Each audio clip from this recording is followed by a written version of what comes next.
Hey,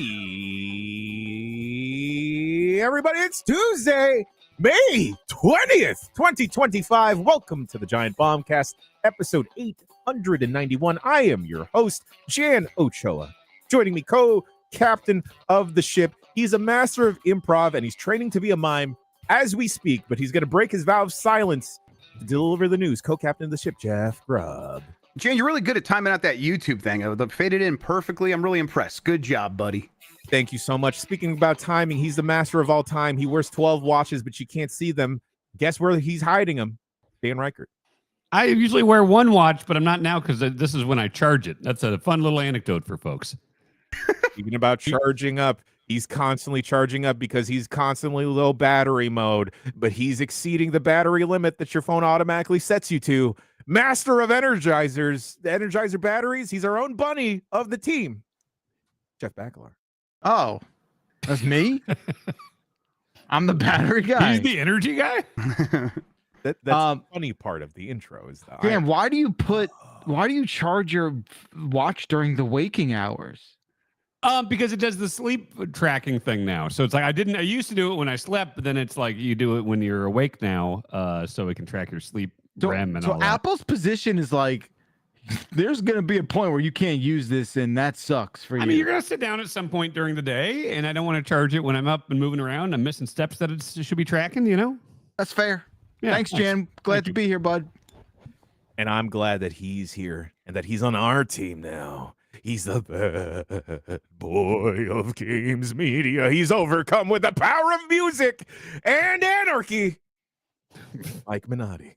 Speaking of bunnies, give me a moment. The Zootopia 2 teaser trailer dropped. I'm watching this. There's a stake now. I think the cops are bad in this one. They're chasing the fox and the bunny girl. Oh, never mind. Now I'm into it. Mike, Lilo and Stitch update. I heard the live action movie's good. Oh, good, because I have to see it anyway. So that's great that it might actually be good. You know what? I'm going to say yes. I think I was going to have to. I think have to is the word. The gun to your head situation? No, but like the nephew nieces want to. I do like Lilo and Stitch. Like you make a live action Snow White. It's like, well, that's not even real to me. Like that's elaborate. Please elaborate. What do you mean it's not real to you? That's like just not a real thing. Actually, the cartoon is. No, the cartoon is hugely real and incredibly important. It's never been more real. Yeah, yeah. It's but I don't like. That's not a part of my personality the way maybe Lilo and Stitch is. If that, God, that sounds like a bad thing to say, but true nonetheless. Hey. Ohana means family, and family means no one gets left behind. I had breakfast with Lilo and Stitch in Disney World, and it was great. I'm not attacking you. I'm trying to be on your side. I like it I'm just excited about the sausages I had at Ohana, which means family. If only someone's forgotten left behind. I'm sorry. I think we should start a movement to just transport all of games media events to Hawaii. Oh, sure, yeah. Go there. I've never been. Oh, there's a Disney hotel there. Hey, wait, you've never been to Hawaii? No. Yeah, I've never been. No. Well, no, Jeff, I understand, but Mike finds himself at Disney 11 times a year, and I'm like, man, Black hasn't been to Hawaii. They just go to Disney every time. Yeah. They see more things than just go one west. place. Go west more. Between a couple trip things that have come up recently, I'm learning about his very specific travel requirements lately. Because I won't go see the Juggalos. Oh, wait, that's the third one. No, I'm thinking of 3 different trips. That's pretty funny. Different trips where he's like, actually, no. Wait, I have some housekeeping. Please. I want to bring it up. So first of all, obviously, the biggest of thanks to everyone who's gotten up and supported what we're trying to do here. No, what do you mean? I was just making a joke about you saying nice things, and I pretended to be stupid. It's the joke. Oh, got it. My bad. We could try that again later on the podcast. Okay, sweet. We'll circle back. So I've been messing around up in the guts, as it were, of our payment systems and whatnot. If you are in the unique situation out there, you're listening to the podcast and you're like, man, I tried to fucking support these guys and I tried to do it through PayPal and I'm getting PayPal decline payments or whatever it is. We figured out what's wrong and we figured out a way to fix it. You should have gotten an email from us at some point in the last 72 hours. check those spam folders, shake out all the dust, make sure all the quarters and coins and paper clips fall out of those pockets. And then you're going to want to go and reattach your PayPal information to our site in the billing section. If you don't know how to do that, reach out directly. We can tell you how, but we've, for the people who are affected by this, we've gone ahead and removed the connection. So all you got to do is get back on, go to the billing section, re-add your PayPal credentials, and you should be all set. I know that sounds like a lot, but if you are confused still, you could always email us, support@giantbomb.com, and we will get you sorted out. That is the housekeeping PSA for the day. Take it away, Jan. Thank you for keeping the house, Mr. Baclar. That's right. He keeps the lights running. That's why he's the battery. Right. All full circle. Yeah. Yeah. How's everyone doing? How's everyone? How are things? Do we have was yesterday a 3-day weekend? Or am I imagining that? No, that's next week, maybe. I guess we don't know how our Do we get holidays? You worked a full day yesterday, Jan. I know. I was here sitting at my desk. Yeah. Yeah, what the fuck's a weekend, Jan? You'll have to explain. Yeah. I don't know what those are either. It turns out looking for new apartments in San Francisco is dog shit. Oh, that doesn't seem fun. Well, housing is tied to someone's employment, not my own. Otherwise, I wouldn't have one. So, yeah, I got to figure out how to move all this shit that I've accumulated and this couch. Yeah, great. Is it heavy? It's heavy, and also it's missing like the footy pad thing from one of the legs. Make it so you can move. Yeah. Do they have like furniture repairmen? Sure. Yeah. There's a repairman for just about anything. What do you got to look up in the yellow pages for that? You probably honestly just look up furniture, and I bet furniture repairman will be right there. But yeah, people fix things. If that's the question. Actually, that dovetails directly into something I was about to think about. Was that my cat has been very good, not destructive or anything, but despite the fact that we put big ass scratch posts and stuff right next to this nice couch we have in the living room, it really likes scratching the nice couch. And so, like, what happens if it just rips up the back of the couch? Yes. What do you do? You own a cat now. Yeah. There are things to do there, but you got to try things. You got to try a bunch of different things before you find out what the cat likes more than the couch. Okay. Yeah. Okay. That's the one complaint. Otherwise, it's been delightful. Yeah. For that sort of thing, you can definitely get something reupholstered if that's the concern or whatever. Yeah, you can fix furniture that way. They just add like stem cells where there's like just furniture cells that will like spread and just form whatever. Nano machines? No. Yeah, is it like nano machines? No. Cloth. Oh, you can just will match the previous cloth? Well, they might have to reupholster the whole thing. I don't know. Like it's gonna depend. I don't care about this anymore. I've watched Minecraft 5 times in the last couple of days. No, wow. Really? Or the movie? The movie, yeah. Let me one big important question. Do you resent your children?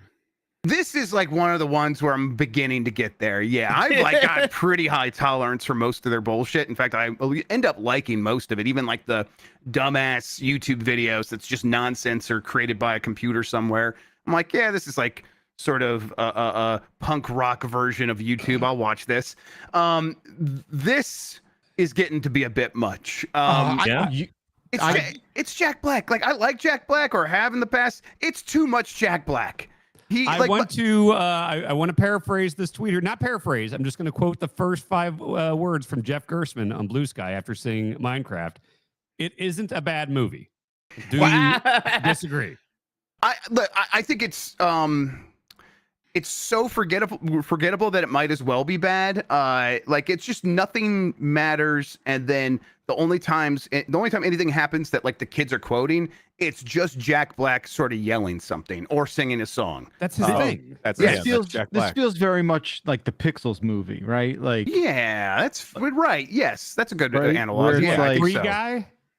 Yeah. Although I think there are people who like Free Guy. It's not Free Guy. It's fine. Yeah. Where like I don't think you would call Pixels fine. Pixels, no. Right. That's so Sandler, I think right.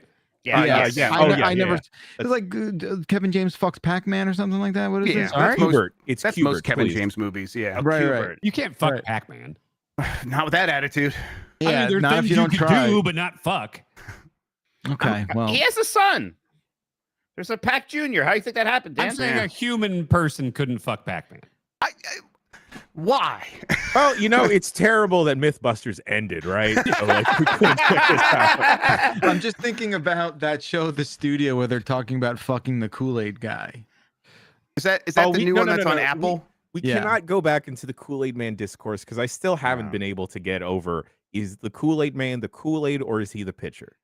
Right. He's the pitcher. I think I was his the blood. pitcher. Dude, That's his blood. honestly, okay. I mean, that's like the same thing with the regular show. Like, is Benson a gumball machine, or is like He's a gumball machine. sure? Okay, so why can't you apply the same logic to the Kool-Aid Man? We did. We got there eventually. No, It's because the Kool-Aid Man, shouldn't he be called like the pitcher man? That you are just splitting hairs here, brother. You can fill in him a with way orange that juice. I am not okay with.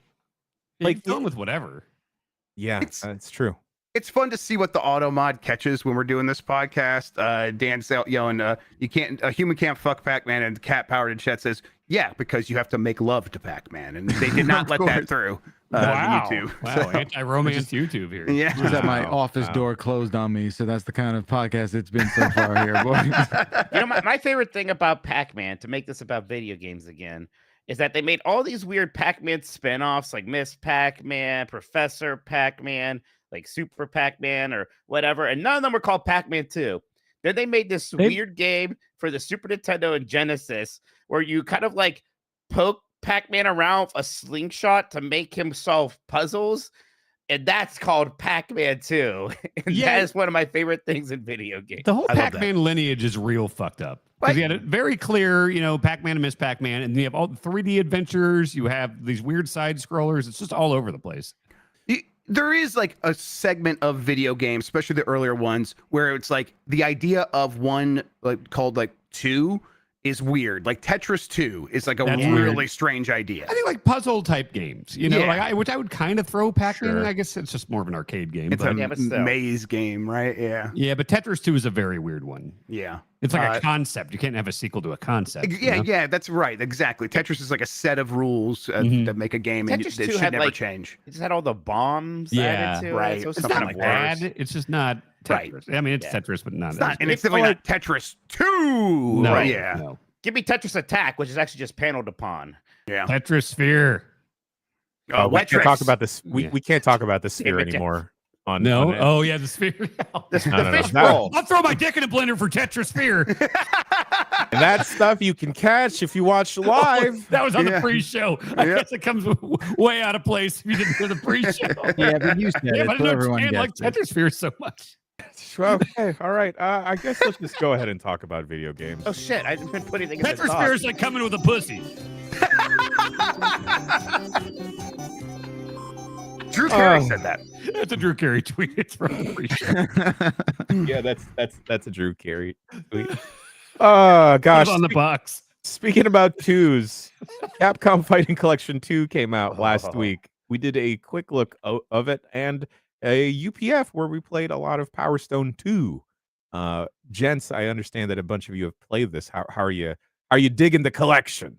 I love it. It's a bunch of bangers. It's there's a ton of good games in there, and they did a great job of making sure that they're easy to play, get in there and have fun. And that UPF where we were bouncing around between a bunch of games was a really good time. Which there have been some aspersions cast upon Power Stone and its ability to convey fun. Which What is happening? What's this anti-Power Stone 2 Out of contingent nowhere. coming out of nowhere? What? Wait. Is this, I gotta ask, is this like the Smash community, like hating on Power Stone 2? I'll say it now. No. Power Stone is more fun than Smash Brothers. Okay, to be clear, you don't have to say that because it's not the Smash community. So calm down. I'm just saying, if we're talking about that, He's ready to that's my asperse, stance. Mike. All right. But I do think like Power Stone is not a game that you're going to be playing for 8 hours the entire night. You're hanging out with your friends uninterrupted. But the fact that it's part of this compilation where you can bounce back and then it's like, all right, now let's go play more Power Stone. I think it's like the perfect vehicle for a game like that, where it's like, okay, like we've had our time doing a one-on-one fighter where one person's playing against one other person,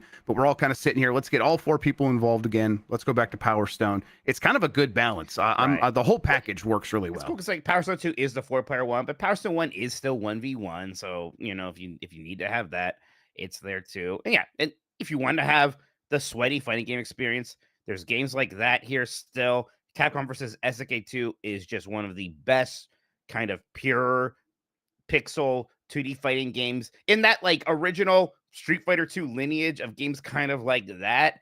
It might be my favorite one up there with Third Strike, right? Yeah, it's still it's really so good. I've been playing a ton of it. I've been doing ranked matches and mostly losing, but still having a great time because the game just feels so good to play. All the different grooves, like the different ways you can kind of play the game and the different ways you can even set up your team where you could have just one character who has a ton of health and power, or you could have 3 where it's spread out more.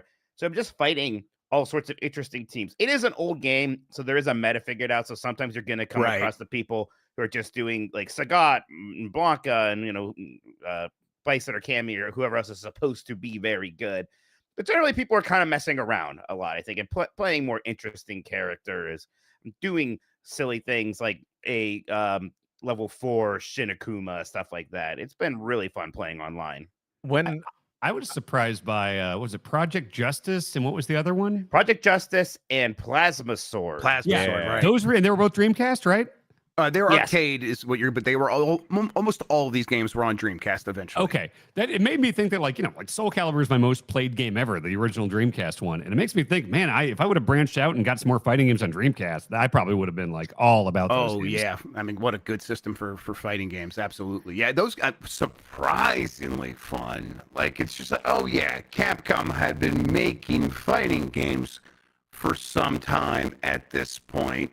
So even when they were experimenting, even when they were going 3D, or all those games. Yeah, and Plasma Sense, where you can't kind of mash around and cool stuff's going to happen. Project Justice is a little bit more complicated, but it's very silly also. It's all like high school students and their teachers beating up each other. There's these really silly team-up attacks. Like one of the characters is the school's nurse. She has all these like chiropractor moves that she's doing with grapples and her specials. The guy who plays like Ryu looks like a middle-aged math teacher. So that's fantastic. Oh, the guy with the shoulder pauldrons and everything. Yes, I love pauldrons. What's the one with the Star Wars Voldos? There's 2 of them. That was Plasma Sword. Yep. So, That was great. I like that. Yeah, Prince and Saturn. Yeah. Saturn and Prince. And yeah, they were just big sillies. Big sillies. And that's the game too, where the lineage goes back to it maybe being a Star Wars series, and then that didn't happen. Right. So you can find Post Terakazi, they were going to try it again. What's that? Yes. I think Terakazi happened instead of their attack. Oh, Terakazi was PS1. I'm trying to think timeline-wise. There was a game before Plasma This Sword. is a sequel to a game called Star Gladiator, and that's the one that was going to be Star Wars, and that's a PS1 game. Got it. Mhm. I for whatever reason, the first Street Fighter game I ever played was on the PS1, and it was Alpha 3, and my main was Rolento, the guy with the pipe. Oh yeah, sure. Yeah. I like Look, that and guy he a rolled lot. around throwing grenades. Yeah. Yeah. What's he from? Is he from? I think he's from Alpha, isn't he? Is he just from Alpha? He's not from like Final Fight or something like that, or whatever. Okay, fair enough. You know what? I just realized I'm looking at images right now of the first Street Fighter. I don't think I've ever played this game. Is there a more forgotten original game than the first Street Fighter? yeah. I think that's right. Yeah, Like, it's never in these collections. It feels like. Well, it's a like completely different kind of game in a lot of ways. It's like you only play as Ryu, and you kind of go through a couple of fights. It's Ryu. You can be Ryu and Ken, and it's basically a boss rush, and you can 1v1 those 2 characters. The physics are really weird. It's not really a weird. pretty game. It is in the Street Fighter 30th anniversary collection. it is in that. Okay. Yeah, it's not fun to play now. No, it was Street Fighter 2 is one of the it is the all-time best sequel leap ever. It's like in any medium, like anywhere, like the gap between Street Fighter 2 and Street Fighter 1 is like you could fit the rest of the world inside of that chasm. I was about to argue Terminator 2 being, but here's the thing: Terminator 2 is the best sequel, but Terminator 1 is still really fucking good. That's right. Yeah, Yes. exactly. So that's the chasm isn't as Exactly. Just Yes. T2 is very fucking. It's a good. different thing. Yes.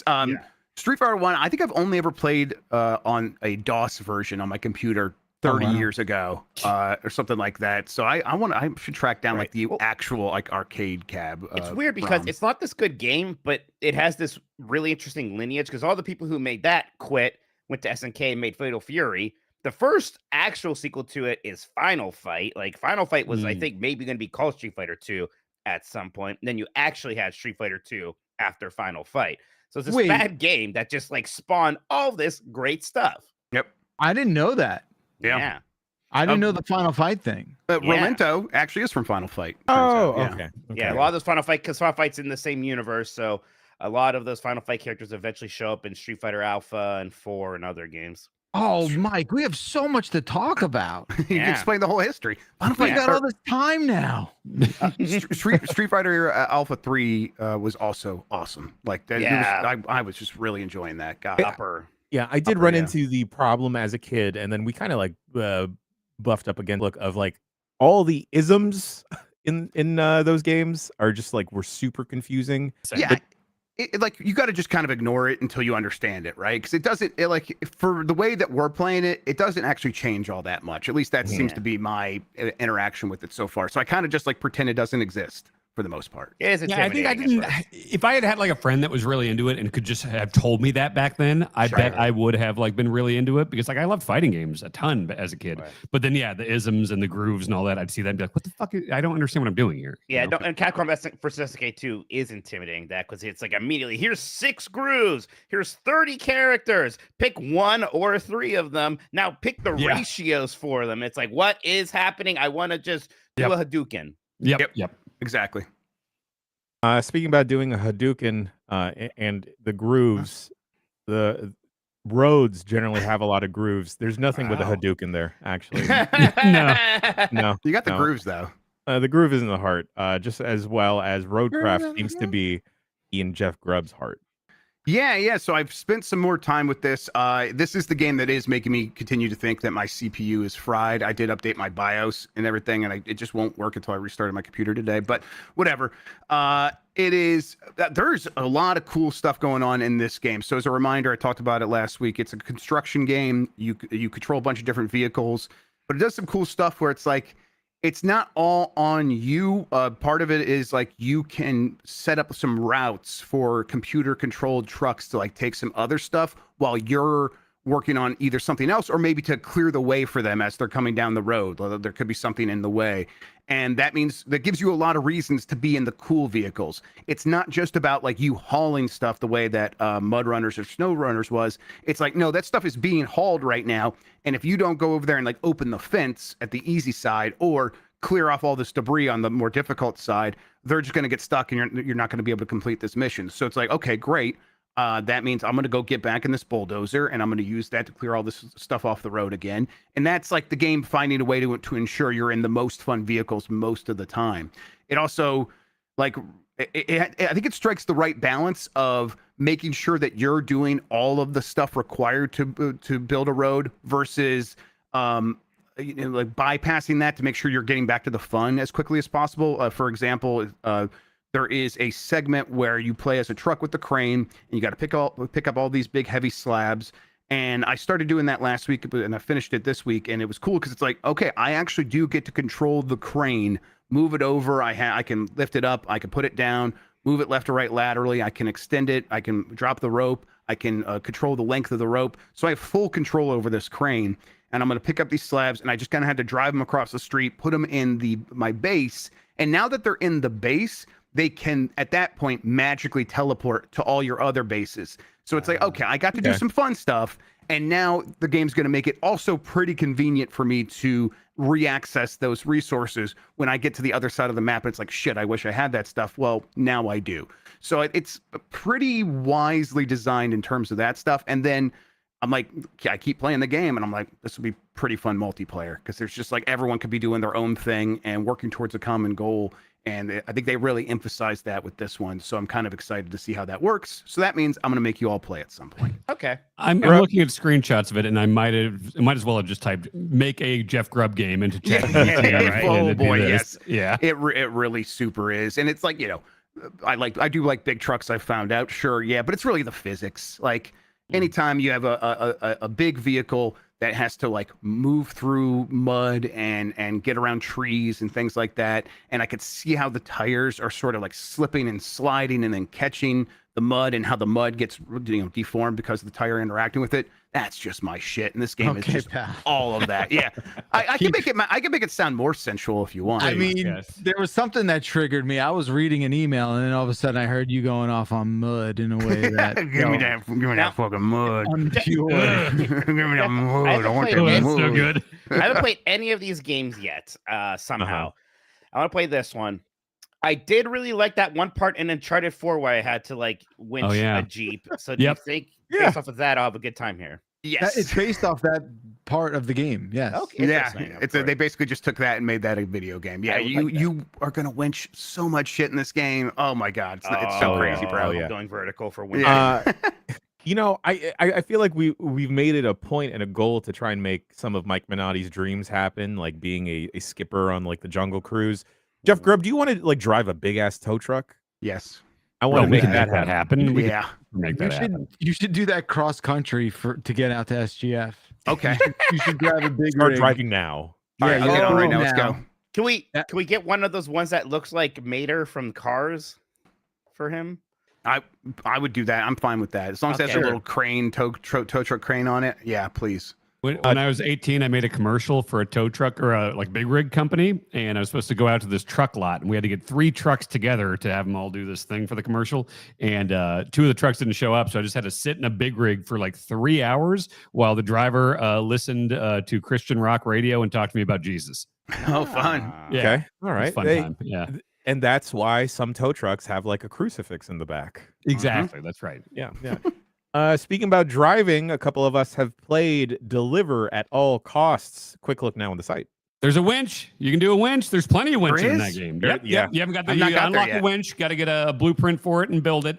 Yes, I unlocked the doors. The door thing. That's where I'm at. I think I unlocked one more thing since then, but that's the first thing I unlocked, and I'm like, oh, I get it now. This game's gonna be fun. Like it just does fun stuff. The door thing's hilarious because that's the first thing you unlock, and I've yet to find an actual use for it. By the way, this is delivered at all costs. The quick look is up now. You're driving around, you're delivering stuff, kind of like isometric, almost like GTA style. It's very with very a fun. ton of destructibility. Yes. Oh, just driving straight through buildings. That's the moment I saw that. I'm like, I'm gonna like this game. Yeah, it feels so good. But the door thing, you unlock a thing where on your company car, if you hit circle, it opens up both the doors and the hood. And the only thing I found to do with that is like if I'm driving by a sidewalk and someone's walking, I was like, just door check them, It's like hitting them with a 7-iron. They just go flying. It rules. Oh, there's a thing. Watch the quick look. There's a mission where I have to deliver a bunch of stinky watermelons and keep a bunch of them in the truck. And then I went back to it when I had upgrades. And so I had spike wheels and things like that. Oh, right. And I don't know how many fucking times in this quick look, I would just go up to a car with my truck full of watermelons and shear the edge off the car. And then the driver's like corpse would fly into the bed of my stinky watermelon truck.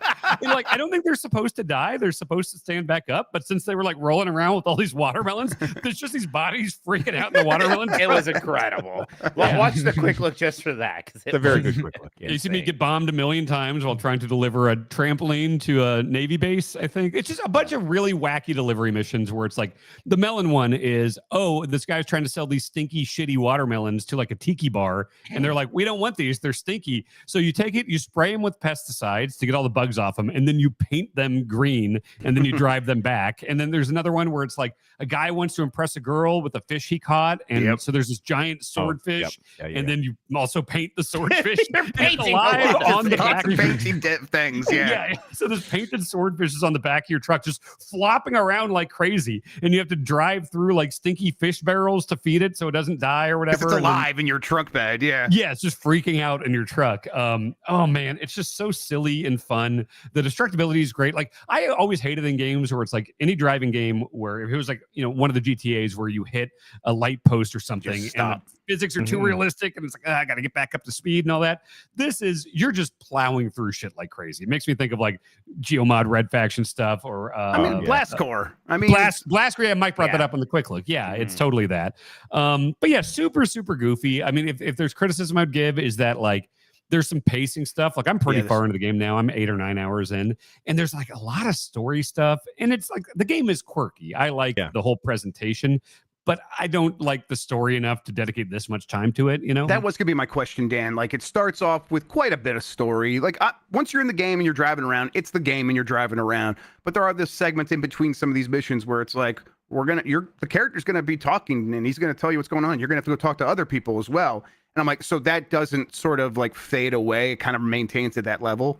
If anything, it's kind of been doing more of that to the Okay. point where I have started playing it a little more as like a podcast game, you know, where it's like I'm listening to something or watching something in the background. Because like, I don't know, the presentation I like, the story I'm not super into. It is like a quirky 60s, you know, like some alien stuff, some like, you know, paranoia, government agent type stuff, but it's, I don't know. It's not the strength of the game. The strength of the game doesn't matter, right? It's all very silly to the point where it's obvious that none of the story matters.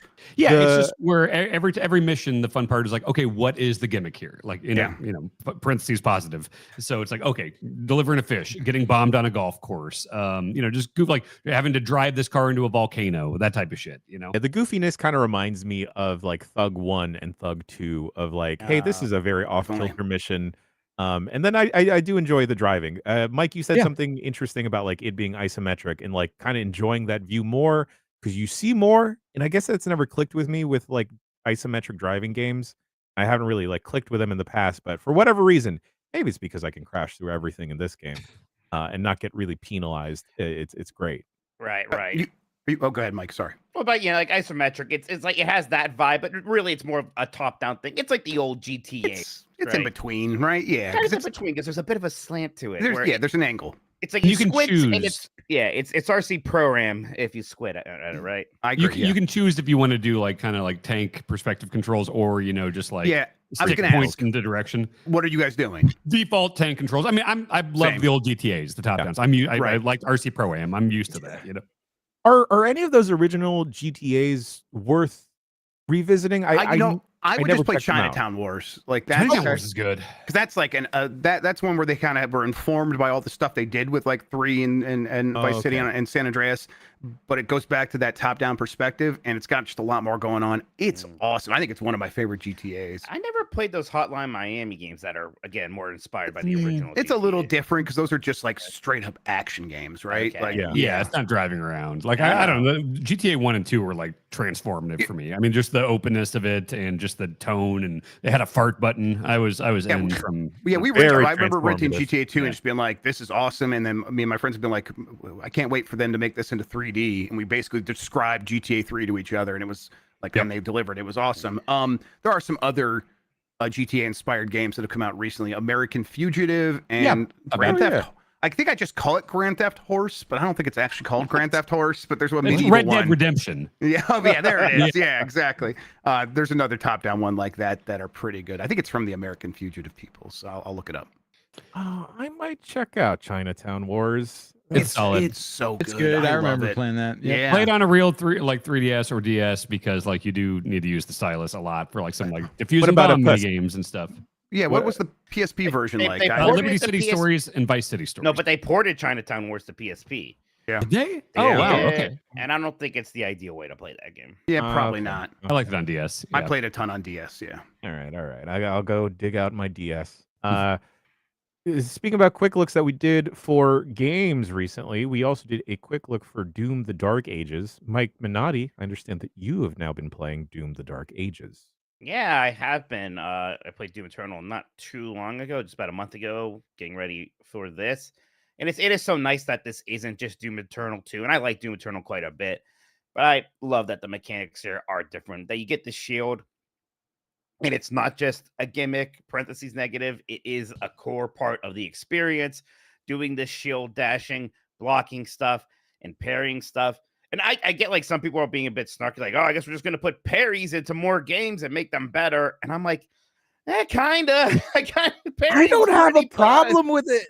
Yep. Yeah, right. Give me a parry and Burnout. Especially when it's very generous in Doom: The Dark Ages. At least on the default, that parry is easy to hit.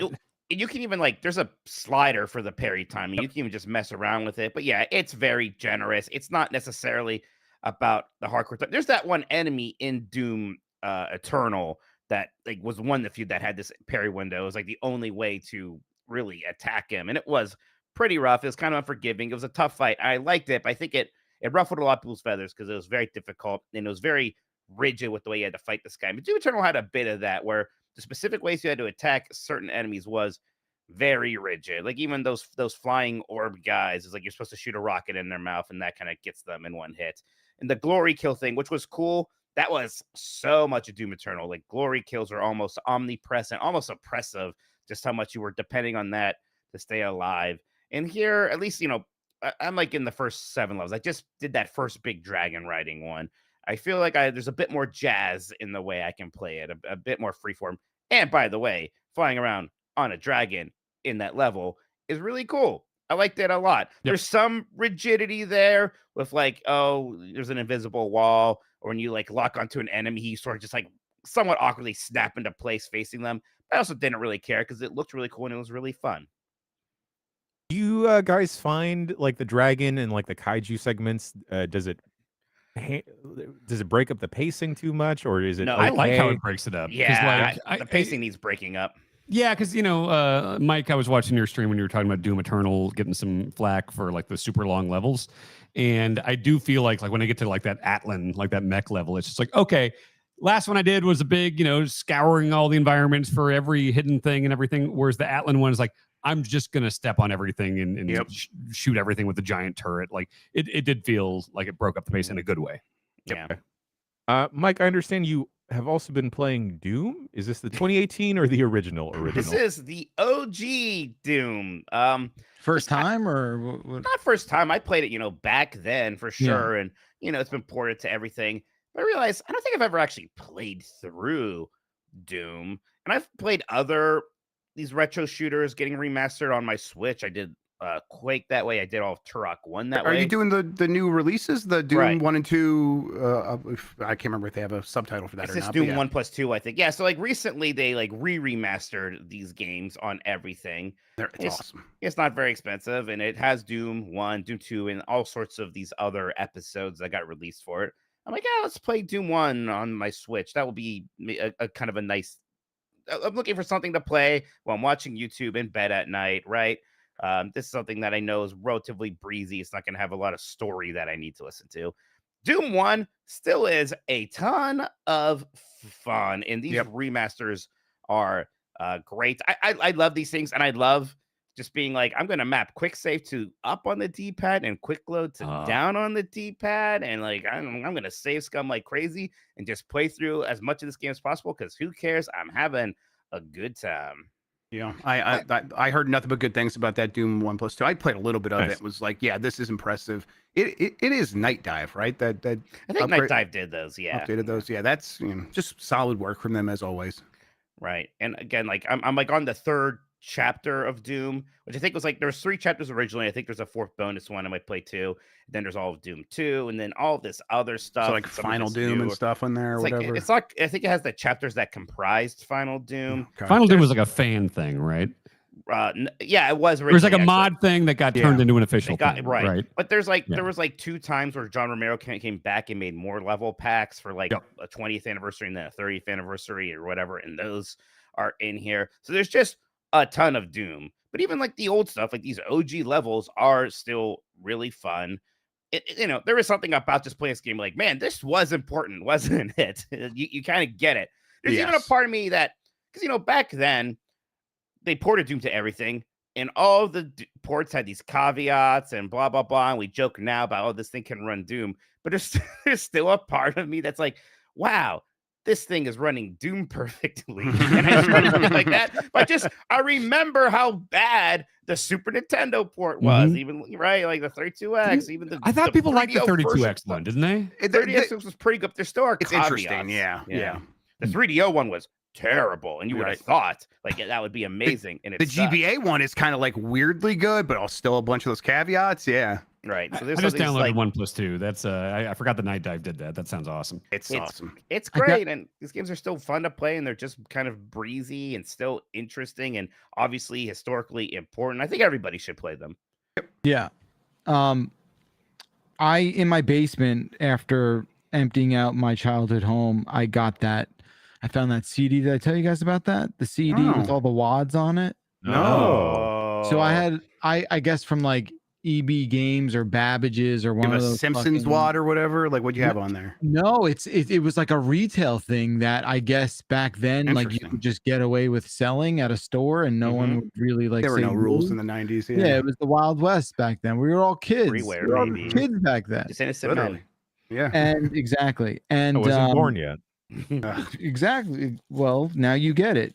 And I found the CD, and it was like this really weird cover jewel case with like this like skull on it, and out of the skull was like the logo Doom, and it was just like, hey bud, how would you like 10,000 wads for Doom? And you're like, you know, I guess I'm like maybe 10 or 12 at the time, and I'm just like, fuck, whatever this is, I need it.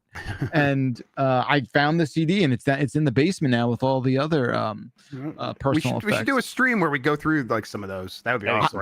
Right. I'll need a CD drive. You can get like a USB CD drive for like $10 on Amazon. For 58 cents. I bet. Yeah, it's crazy. The wads I remember, and like I think this is the first kind of form of rebellion most people from my generation had, was just wads or AOL flash games where you killed Barney the dinosaur. Sure. It was like it was our way of being like, I'm not a child anymore. Yeah, it's like Barney's for kids, and everyone's like, yeah, we know. What's your problem? Well, he should die. I'm like, are you okay? It's like, no, give me like 10 years and then I'll be okay. Right. It's this weird that was not an autobiography right now. I swear. No, we all did it. We all were like this. I did not. I never turned my back on Barney. God damn it. You know, I was thinking, I always bemoan the fact that I never got to grow up with PC games, and I missed, Half-Life and all this stuff when it was hot. And now I'm thinking, like, I wonder if I am kind of to blame for that, because I never had a computer that could play anything. My stepdad had an old Packard Bell that was not like powerful, but it would have been able to play. It had a CD-ROM. I should have been able to play Half-Life on it, but he never trusted me with the computer because it's going to get a virus. Going to get a virus. Can't put computer games on it. It'll get a virus. And then I used to always think of it like, oh man, he didn't know anything about games. It's not going to be a virus. What's wrong with him?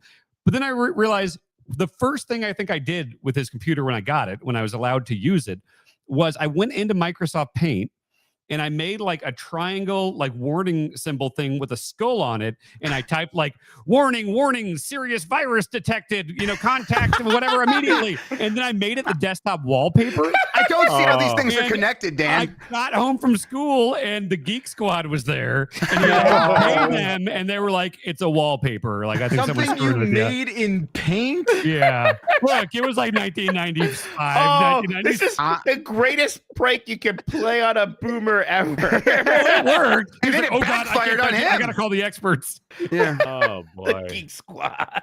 Do you think your stepdad ever realized when they're like, it's a wallpaper, that it's like, oh, this was a prank, or did he just, was it forever? No, I think he realized that I was like screwing with him or something, and was like, well, he can't touch the computer anymore. Okay. Yeah. Like switch it to a Star Wars First Contact Borg screensaver that he bought.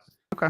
Yeah. I wonder what the first reaction was when told it was a wallpaper. He was like, okay, and like money, please. Yeah.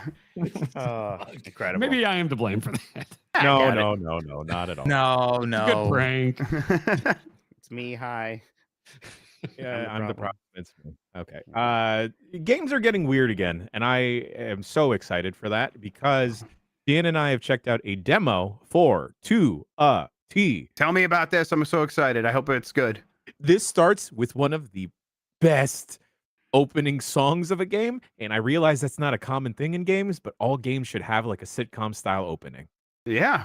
The premise of this game is you are a teen.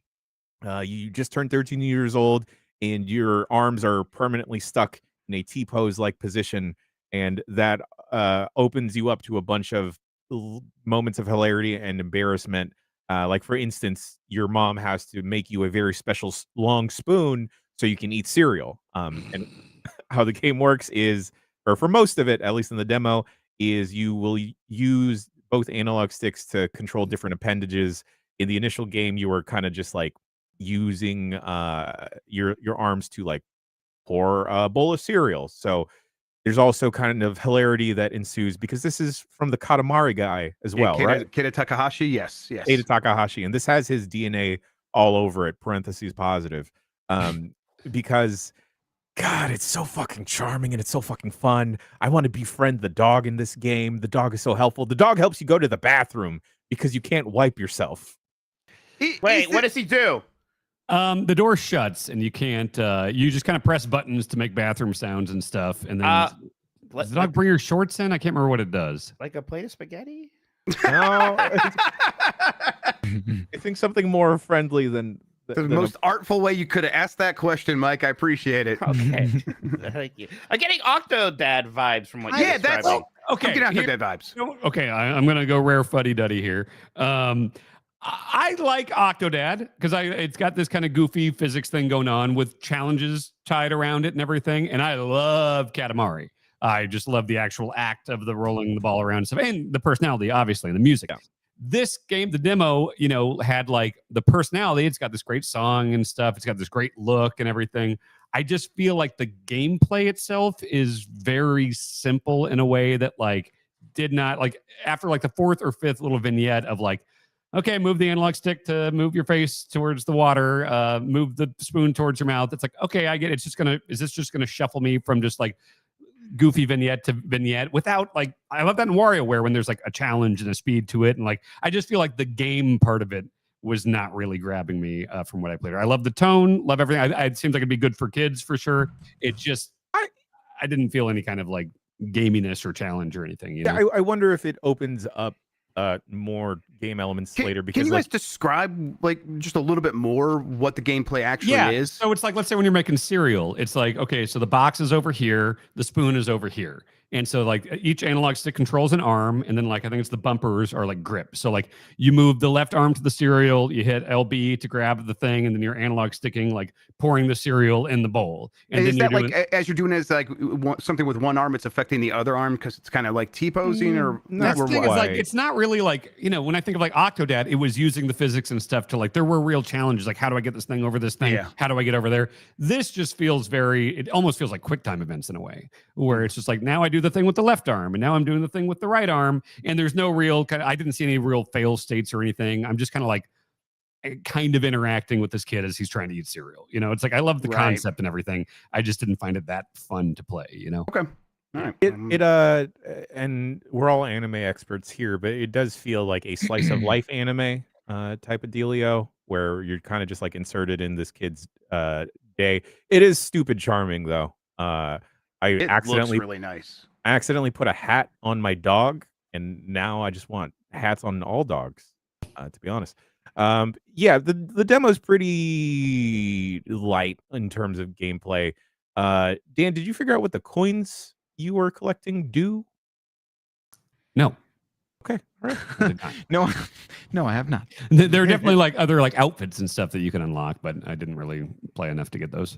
So the game's called To a T, and it's out May 28th. Is that release date sound right to you? That sounds about right. Yeah, there's currently a demo out on Steam right now, and it's one of those dealios where your progress carries over. So awesome. Oh, good. Nice.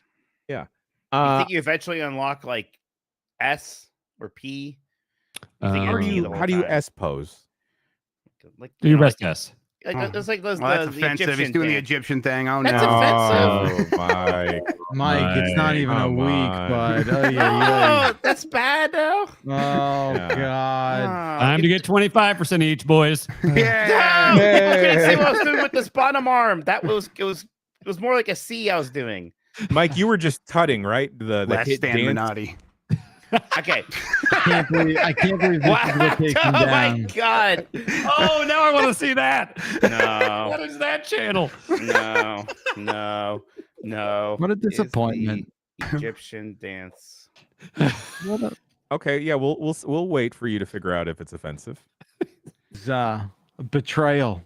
Well, AI says whether Egyptian dance, particularly belly dancing, is offensive is a complex issue with very perspectives. That's not what I know. He wasn't belly dancing. Yeah. So you would all be happier if I was belly dancing. Yeah. 100% happier. Is happier the word? I don't know. Yeah. It's a different emotion, I think. And that's why I'm continuing to make the argument we should sell crop tops in the Giant Bomb store. Definitely. Agreed. I have heard that would be a smart idea to make good crop tops for our stuff. Fantastic. Yes. Speaking about weird games, I've been playing a little bit of this, not enough to be able to talk about it on the podcast, but I picked up Promise Mascot Agency. I tried that. Yeah, it's made by the developers of Paradise Killer, which was like a sleeper hit from a couple years ago. Banger of a soundtrack, gang. And from the early bits that I've played of it, it seems like it is kind of like Shenmue in the sense that you were just doing miscellaneous chores in a Zootopia-like town, but instead of animals, they're all mascots for various things. I was unprepared for I watched the trailer and it looked like I am a big mark for mascots. I think mascots are just the funniest, greatest thing. And then it's just like you're driving around. It looks like this open world, silly delivery game, like Deliver at All Costs with mascots and stuff. And I played it. It felt like a visual novel. Yes. There was a lot this going is where on the path split, where Dan may be less interested, and then the freak in me is like, all right, give me some more text. Yeah, I played 20 minutes on a flight, and I was just like, when does the game start? And then I eventually just gave up on it.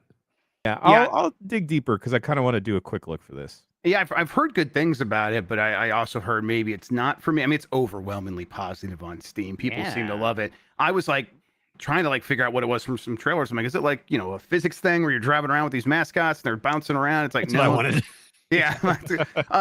I wonder, when we're saying mascots, do you think that's something universally understood? Do they have mascots in Europe? Surely. Yeah. Well, mascots that dress up for football games. A man in a suit, is what we're talking about when we're saying mascot. Shooting T-shirts out of a cannon. Right. Yes. Maybe not. They have a Disneyland in Paris. They know. But they don't call them mascots, right? Yeah, that's not. We're talking like a sports team, right? Yeah. Like that Simpsons where Homer becomes the Isotopes. Yeah. guy. I don't know if football teams have mascots. No, they have do belligerent fans. Football teams? instead. Oh, soccer football. Oh, the real soccer. football. Okay. The real football. Yeah. You should though. Yeah, I don't know. It'd be better. We should lend them Slider, Jeff. Ryan Reynolds. Just a big mascot, Ryan Reynolds. I feel like I've seen that creepy Fry dude in Europe twice now. Love that Frylock? dude. Yeah, the Palm Frites guy. Yeah, the he's stoned, fucked up Fry dude. Yeah, he's great. Give me some fries, man. I love that dude. Yeah. Japan has tons of them. Yeah, I was just I just want to see some fun mascots, so I just Googled Japanese mascots, and I'm not disappointed. It's incredible. Famously European country, Japan. There was a really fucked up poutine guy that I saw in Montreal. This is please describe this. Grubb. Describe this for the audio listeners, please, because I'm normally a big fan of these guys. But what's happening here? Is that a sumo man? He's got he's crying tomatoes. He's got a hot dog belt. His mouth is he's got a French fry beard. Delicious. Lettuce and cheese are coming out between his eyes and mouth. Yeah, it looks like nonsense. He looks like the best Canada can do, honestly. Oh no! How dare you? Yeah, they love hating America right now. Let's go, everybody! Come on, No. All right. And last game on the docket here. Speaking about weird games, Dan, you've been playing Skin Deep. Yeah, this is a game that I think I had a similar feeling as I do with Promise Mascot Agency, where it's no, this is more, my problem is more that I suck at this one. Because I heard it was a funny immersive sim, which that triggered something in my brain where it's ooh, I really enjoy Dishonored or the newer Prey. I think that's really cool. And the idea of that with comedic elements was really cool to me. And I believe that it's in there. I think that I can see enough of that game. I played maybe a couple hours of it, and you can see all right, it's giving you a bunch of tools and locations and kind of setting up the dominoes where you could make some funny stuff happen. But I suck so much at it because there's definitely a stealth component, and I suck at that. So I feel 9 times out of 10, my encounters with enemies would be oh, they see me, and I throw pepper in their face, and while they're coughing, I try to hit them with a stick or jump on them and subdue them. But I think that's a me problem. I think there's really interesting things to kill them properly. You have to take their heads off and shoot them out of an airlock or throw it in the trash. Basically send their heads into outer space. Otherwise they were sucked back in and come back to life. But yeah, all the levels I played were you're trying to get these keys and save these cats. And there are definitely a lot of tools and stuff where it's this soap dispenser thing you can activate and it'll cause a cloud of flammable gas. And then you can wait for someone to run by by it, and you can throw a lighter at it, and it explodes. Like, it just seems like all the tools are in place for someone with more patience and skill and stealth mind than me. I just myself just kept getting caught and getting frustrated. I get this. Immersive sims are definitely the genre that often make me feel like, oh, I'm not creative sometimes. I'm just like doing the most basic stuff every time. And that's like not a great feeling when you're like, oh, obviously there are all these tools here I could be using, but for some reason I'm just not making the leap to use them in the moment. This one has been enabling me to do a little bit more of that, just because it's like, well, it's pretty clear, and I'm a little bit better at stealth, so like that has opened up some possibilities for me where it's like I can take my time. And I think I just like the way it presents itself as, here are some like really fast, quick levels, and we're not going to like put you in a level for forever. So if you came up with an idea last time, we're going to give you a lot of the same tools this time. Go ahead and try it on this round instead, and that's worked for me. I want to spend some time in Skin Deep, just because I just like how the presentation is when you save a cat, and it's just yo. Yeah, I do like that. They're cool cats for sure. Yeah. This might get me to convert to being a cat person, or not completely a cat person, but like just join the team a little bit. Chill, bud. Chill, bud. Dan, the humor is not like a turnoff for you, because I don't think it's like wacky internet humor, but maybe it's adjacent to that. I was worried. Like, no, maybe it doesn't lean too hard. It's not, like, oh, I can't have cheeseburger. It's not that. It's just like, that's so funny. No, I think that's a thing again with kids, by the way. No, Really? we buried that. We buried Cheeseburger Cat. I thought we cut off its head and separated it from its body and put it in the desert. Yeah. Nope. We did not bury it. No, it is alive and well. Yeah, because what the kids are into now is brain rot, and Iken has cheeseburger. The Venn diagram is almost it was big the circle. original skibbity toilet, wasn't it? When you think about it, describe brain rot. Describe brain rot. That was Pauly Shore. Brain rot sort of is a catch-off descriptor for like basically memes that people age 6 to like 20 like. So like if you said brain rot to Dib, would he know? Yes. Yeah, 100%. That is just a phrase that kids know now. Okay. Yeah, but then he said crashing. something about Italian brain rot. Which someone in chat just said I googled it. Italian brain rot is a viral meme trend on platforms like TikTok, stuff like that, characterized by absurdist humor. This is not very helpful. I don't know. It's like they all realized a lot of Italian ends in like vowels, and they're all just sort of doing I'm like just learning that. Yeah. Ballerina, up and up. They're is just doing. Is that like when I say the video game Killzone is pronounced Killzone? Okay. Why did I get in trouble for the Egypt thing? Honestly, sometimes he'll come home and he'll say something, and it's funny.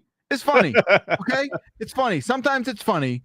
A lot of times it's like eye roll inducing, and it's I'm the just dumbest like, shit ever. Yeah, I'm like, you know what? I'm glad you motherfuckers never gonna own a house. Like I'm happy about it. We're punishing you I'm lumped in preemptively with that group. Yeah, sorry, Jan. You got the short end of the stick on that generational divide. Jan, what can come I tell to you? Ohio, Jan. Come to But us. no, it's funny. Like I think it comes from. It doesn't come from a bad place, right? I think it's just, and it's like, it's, compared to like what we were doing, like it's like, oh, everyone's gonna go to school and quote Austin Powers, like that's what we did. Yeah, there was Powers. There was and no wrong homo with that. jokes, right? Yeah. The thing with the kids, it was on kind of like rapid fire for us too, but for Dibs, like age group right now, it is like 4-day intervals, and it's gone forever. We had a good 6 months of doing crotch chops and suckets. Right, it's all we had. Yeah. I think it went longer than that, but it did. It was a few years actually, and then again in 06 and 09. But yeah, we quoted. We had a freaking Ace Attorney Pet Detective, and we were saying already. I'm sorry, Mike. What was that? Years. I'm sorry, Mike. What was that? Can you repeat that?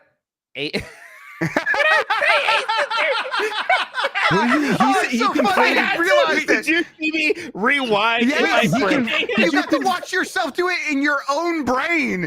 Wait, you conflated Ace Attorney Yes, and Ace Ventura. Right. That's right. Yes. No, that's the game. That's the game.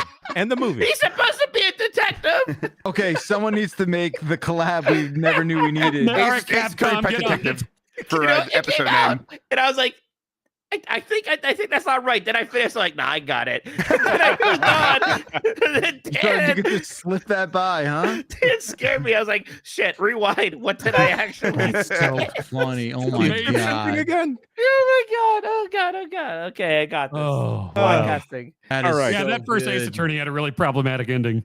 That's a big problem. Yeah. Even when I our- saw that when I was Yeah. 12, I was Yeah, like, this ain't gonna honestly, age I was well. like, Doesn't age okay. well at all. What is yeah. why is This ain't this gonna the age thing? well. I'm Depth is 13. Edgeworth Yeah. is butts.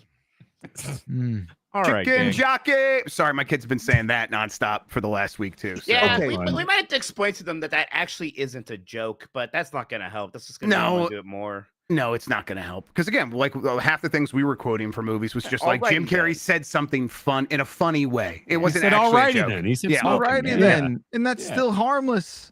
Yep. I don't think kids today will understand the power Jim Carrey in 1994 had. No, it was a time and place. Close to him in Sonic, so that's the onboarding. Sure, but I mean, has there ever been an example of an actor in our lifetime that dominated like a period of time more than he did? In our 1990 lifetime? Specifically 1994 Jim Carrey. Well, like when Will Smith had a real good run there for a but bit. okay, 1994 was Ace Ventura, The Mask, and Dumb and Dumber. And then like the next year was freaking Batman Forever, Yes. right? So Yes. it was Yeah. just unstoppable for a bit there. You're right. Yes. It's the top. Nothing beats it. Yes. Folks, that about does it for game talk. Look forward to a couple more quick looks popping off later this week. In the meantime, we're gonna go take a quick bricky break, and we will be back with the news.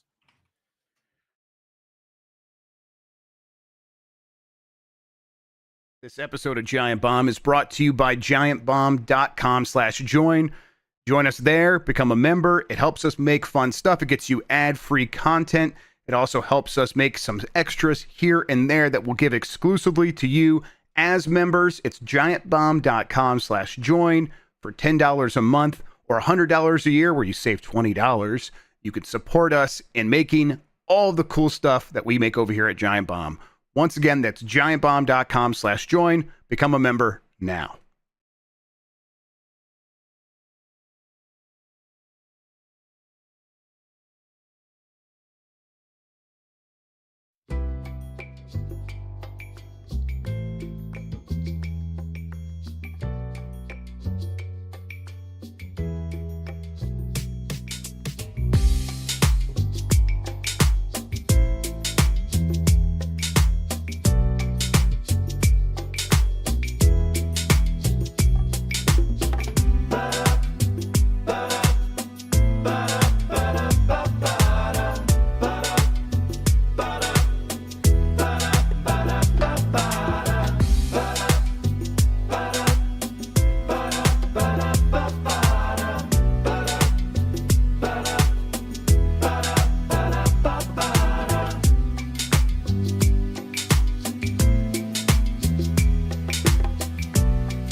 I feel a yearning to sit in some bleachers, drink an alcoholic beverage, and down some glizzies, perhaps not 9 of them, but I also have a yearning for the news.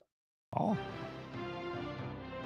I also have a yearning to know how much Deliver at All Costs is, Dan. Yes, I forgot to mention in the quick look and during the conversation earlier that it is free at launch. I saw the chat saying so on the Epic Game Store. If you want to check it out, it should be free on Epic for like Game a Store. week. I think. Yes. Wow. So check it out now. Seems like a good one to check out for free. That's Konami apparently did that before, so that's pretty cool. That they returned to do that. That's like the kind of thing where it's like, here's a free game that came out a long time ago. I'm like, I'm probably not going to go track down Epic for that. But in this like moment where it's like free in that first week, where it's like, oh, I should act or else I'm gonna lose the chance. Yep. That actually does make me more likely to go there and get that. Yes, you should do that. Mike Minotti, Randy Pitchford correspondent, can you please tell us what's happening on the streets? Yeah, I was like, it's already break. Like, you're gonna talk about the Randy Pitchford thing, right? And you guys didn't know what I was talking about. No. Randy may have had his "Don't you have phones" moment here. Oh, What's funny is Don't you that have phones. What was that? that was when everybody was really mad when Blizzard announced Diablo Immortal.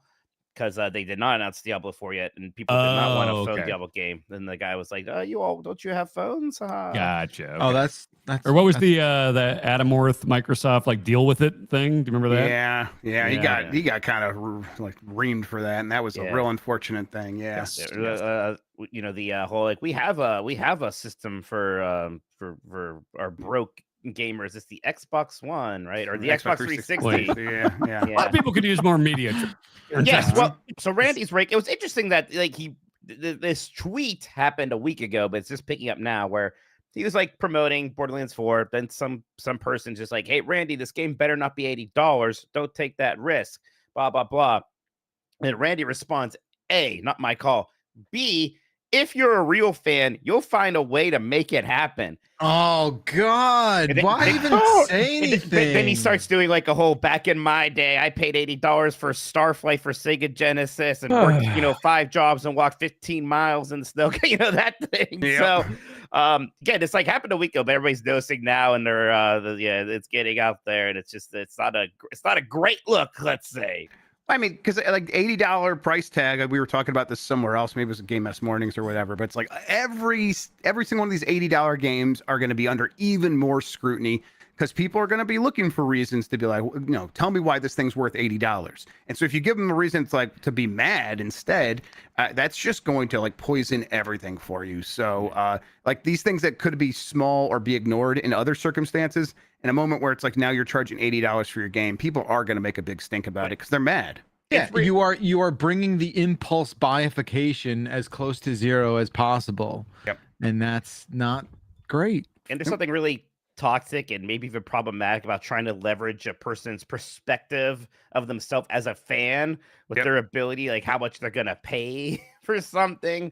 No true Scotsman would miss out on Borderlands 4. Yeah. I don't like commenting on anyone's appearance or body shaming here, but go ahead and do it. Let's hear it. I'll do it here. The photo floating around with this quote of "If you're a real fan, you'll find a way to make it happen." Someone in his camp needs to fucking fix his suits, dog. Like, I hate to be the menswear guy on like Blue Sky and Twitter, but like, homie, fucking unbutton your shit. Stop looking.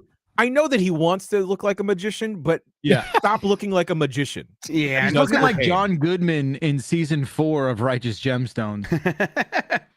And like the thing is, John Goodman pulls that shit off. Oh, 100%. He's Randy here. 40 years older than him. Bacalar's going robot. Bacalar. No. Yeah. He looks like Brother Love. Sure. Again, Brother Love pulls that shit off. It's like he doesn't know he's wearing a gimmick. No, he doesn't. Yeah, and he lives it, brother. So yeah, of course he's not wearing a gimmick. That just is his life. Randy Pitchford, the Bruce Pritchard of the games industry. Yeah. Okay. All right. Body positivity. Yeah. There we go.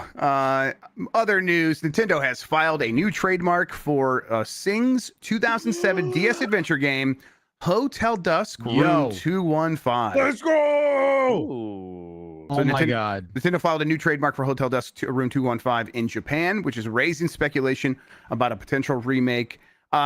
Whenever these like trademark things happen, I always point out like, sometimes there's just a lawyer sitting in a room going through paperwork and being like, I should take a look at things we should renew trademarks on. It's been a long time, and we like have to do that. We have to be on top of trademarks because that's one, if like you don't use it, you lose it. So a lot of times that's what happens. But Hotel Dusk does feel like one where it's like, I bet they wouldn't take the time to do that one unless something was actually happening. So I'm going to get my hopes up. Tell me a game's coming? Like, the game's totally coming back, Lar. Yeah, absolutely. Yeah. Thank you. I hope Last Window's with it because I never actually played the sequel. So although because these were the games where you played on your DS like a book, and I really liked that aspect of it, and you can't replicate that on a Switch or whatever, but still, I guess I'll take it. Yeah, I wonder if they would just like do a side-by-side on the horizontal screen. You're right, it'd be weird. There's that one puzzle where you had to close the DS, and like I didn't realize it, and I was stuck for a very long time.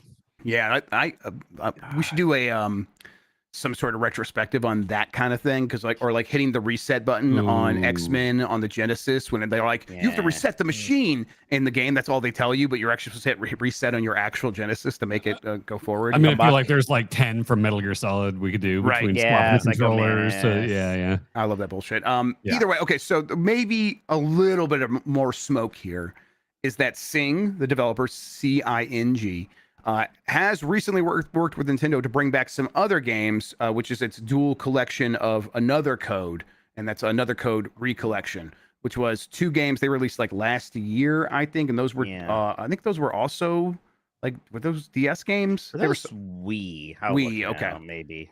Well, either way, they've worked together before to bring some other games back. There's a possibility here that maybe this is just Hotel Dusk getting those are DS games. My bad. So yeah, okay, they're also DS. All right, so yeah, then there's some evidence here that they've done this process before with the studio, with one of their games. So I think it's worth getting your hopes up for at least a re-release. A new Hotel Dusk, we'll have to see. There was another update. Yeah, the first Another Code was DS. The second one was Wii. So okay, there we go. So both right. Yeah. All right, we got a whole parade of Nintendo stuff here, and then we'll get into some Sony news after that. Nintendo taps Samsung to make Switch 2 chips and a move that could ramp up production. Really, this is just notable for 2 reasons. One, by going with Samsung as opposed to what everyone else does, which is TSMC, the Taiwanese semiconductor manufacturing company. Everyone else kind of does their chips for them because they do have the best technology. By going with Samsung, they are probably going to be first in line, have most of that production capability dedicated to the Switch 2, which is why, because of this, people are predicting they're going to have 20 million units by March of 2026. They should be able to get to that huge number pretty easily because of that. Also, Samsung's technology being a little bit behind does indicate here that there is a lot of room for an improved Switch 2 at some point. So if people are the kind of people that are waiting on the sideline because you're like, I know they're going to do a Switch 2 upgrade or one with a better screen or an OLED. I think an OLED with a smaller nanometer process, all that matters is it's more efficient, so it'd have better battery life. That's all anyone needs to know about that. That seems very likely at this point. So yeah, if you want to wait on the sideline until there's a ton of Switch 2 games and you're going to get an even better version, I bet that happens within like 2.5, 3 years. Before we get something like that. Cool. All right, Nintendo confirms previously expected Switch 2 feature won't be available at launch. In its early documentation, Nintendo said the Switch 2 would support VRR variable refresh rate on TVs, on displays when it's docked. They have removed all references to that and have confirmed that that feature will not be in the Switch 2 at launch. When asked if it would come later, they said we have nothing to announce. So maybe they could update it. But there are some concerns with the way that the dock actually works. Some of the components that are in there can't handle VRR for some reason. That seems possible. So maybe it never comes to the docked situation. It does still work in handheld mode. So this is like the equivalent of G-Sync or FreeSync, if those are terms that are more familiar to you. Basically, it just makes your screen update at the same rate as your GPU. So the tearing and the jittering that you get from a lot of games running at bad frame rates isn't quite as bad. In fact, it's significantly improved. I don't know. Do you guys do any of you guys even know if your TVs support VRR? I think mine does, but it's just like every time I go into an options menu now, there's an ever increasing amount of features that I don't know if I'm supposed to turn on or not. It's like frame generation, all this like VRR, FreeSync. Like I just don't know what's good, what's bad, what's taxing, what's for lower end computers, what's for higher end computers. Like I have no fucking idea. Yeah, I just keep thinking of the Indian movie or Bollywood movie from a couple years ago, but that's RRR. Oh yeah, that's universally good. Yes, of course. One more refresh. Yep. Yeah, so I like VRR is one if like you can support it or if you do have it, you should use it. It's pretty cool. But a lot of times on TVs, like you turn on one option and it makes another option that it doesn't work because it's like HDMI 2.0 or whatever. So it's like you can't have 4K with Dolby Vision and VRR on at the same time. It's like, well, why the hell not? So, but then it's like I think it was Doom or something I was trying to play recently, and it's like, you know, okay, ultra performance, balance, quality. I get that, and then like above quality, there was like DLAA or something, and it's like, is that better than quality? Because that's like I don't know what that is, and then it's very confusing. It is silly that all these years, all those menus just assume like everyone's a developer. You know, Yeah, it's kind of a little out for of the hand. longest time. It's like what SLR3 V2 is, right? Oh no, just V1. Sorry, Is that you a real have it. thing? It's crazy. I agree. It is now. Yeah, it's a real thing now. Yeah, it's those graphics options have gotten kind of out of hand. But frame generation, if you're on a high refresh rate monitor, you should use that. I think it's pretty cool. It's a good thing. Okay. What's high refresh rate? Is 60 high or anything above 60 pretty much. Okay. So yeah, probably 120 and above would be really good. If you're getting those kinds of frames anyhow, if you're getting like 60 to 90, turn on frame generation, you can get 145 and it's pretty cool. Is there ever a reason to not have like DLSS on? Because my understanding is that it's just something that like, it can allow like lower end computers to run things at decent frame rates. But if I have a higher end computer, do I turn on DLSS still, or does that degrade the quality? Well, no. If you're using DLSS in quality mode, you're going to have an image quality that is basically indistinguishable from running in native 4K, or sometimes it's even better because it's using data from a 16K version of that game. That's the way they at least did it at the beginning. It might be different now, but they would just train the way the game should look at 16K. And so it has all of this like metadata about what it needs to do to get to that point. And it could sometimes take stuff from like a 1080p image and reproduce it in a way that's even better than native 4K sometimes. So my day I bought Starflight for Sega Genesis for $80 and it just worked. I didn't have to wait for an update or worry about this. Nintendo will be attending Gamescom 2025. That's I guess maybe I'm asking this because are you guys ready to go back to Gamescom? I think it might be the same time as the Gathering. So okay, well, obviously we gotta keep our priorities straight there. Yeah, I'm up for either. Nintendo, I think, will be at the Gathering of the Juggalos as well. I'm sure though, so that'll be fine. Nintendo wasn't at Gamescom last year. They'll be here this year. Obviously, they got a Switch 2 to sell. So I guess the other question would be, do you think as we get later into the year, Nintendo does have any other, like, one more game left for 2025? I mean, it could just be Metroid, right? Well, Metroid, like anything unannounced. There will be at least one exciting thing, I think, that is coming out at holiday. I think you're probably right. I don't know if it's Mario time yet. I think maybe next year is Mario time. Don't forget, they're going to have Pokemon ZA Legends or whatever. That's not big. No. I mean, in my brain, it's not, so it doesn't count. Yeah, of course. Okay, it's very big, argument. Dan. Not anymore. It's like not 1998. No, it's arguably one of their biggest things. No one's heard of it. He could use a bigger mouse than Mickey Mouse sometimes. They would hurt you if, like, every month I tell you how many more copies Pokemon Legends ZA sells than Donkey Kong. Well, I believe it. I just don't care. Well, now wait a second. First, it's not real. Now you don't care. What other mental gymnastics do you perform to keep perfect Dan world going? The Riker DNA is strong in my brain. Don't worry. It all works up here. Yes. No. That being said, I would love to go back to Gamescom. Yeah, I would too. Good. I would too. Gamescom, if you're listening. I would go to Gamescom. I went to do. Like, we did Gamescom straight to London. I came home for 3 days, then went to Seattle. And at the end of that, I was feeling kind of rough. So. I did all that, but right before that, I was also in Japan. Yeah. No, right after that, I went to Japan. Yeah. Did you guys like watch wrestling in London or something? Yeah, we went to Wembley. Yeah. Oh. On the way back from Gamescom. They're all fantastic trips, and I wouldn't change it. But it was a lot of travel. You wouldn't change anything about the Germany trip, Mike. Huh? Even your racist outburst? Oh, give me a break, racist outbursts. I was more talking about how a woman's form is similar to a soda bottle. So there were numerous things that led to him being banned from Germany. It wasn't about her form at all. It was about the colors of her clothes are being misconstrued how here. Could it ever be read that way, Mike? Red, exactly. It was red. It was just a red dress. It just reminded me of a Coca-Cola bottle. Look, we'll have Bailey on the dump truck. We'll hash this out once and for all, I'm sure. Red Dead Redemption 2 is reportedly coming to Switch 2 as Take-Two commits to Nintendo. There it is, Red right there. That's a game that looks like a Coke bottle. Take-Two committing to the Nintendo Switch 2. That sounds great. That obviously doesn't mean GTA 6. It means everything else, right? Like GTA 6 is not going to run on a Switch 2. No shot. Yeah. Is there any world in which some Rockstar Social Club thing will let my PC save of Red Dead 2 go to Switch? Because I do want to keep going with that at some point. I think that sounds like something that does. I would like that. Yeah. Because I've been meaning to go back to that once there's a lull.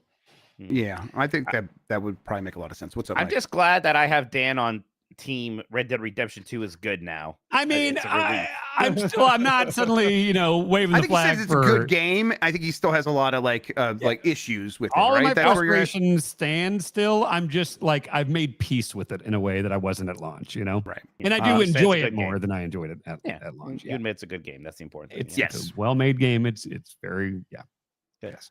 Great. We'll see. I think really this is just indicative of a lot of third parties being like, we should at least be testing the waters with the Switch 2 to see how things do. Third party games will probably do better on Switch 2 than they even did on Switch 1, right? Just at least out of the gate. I would think so.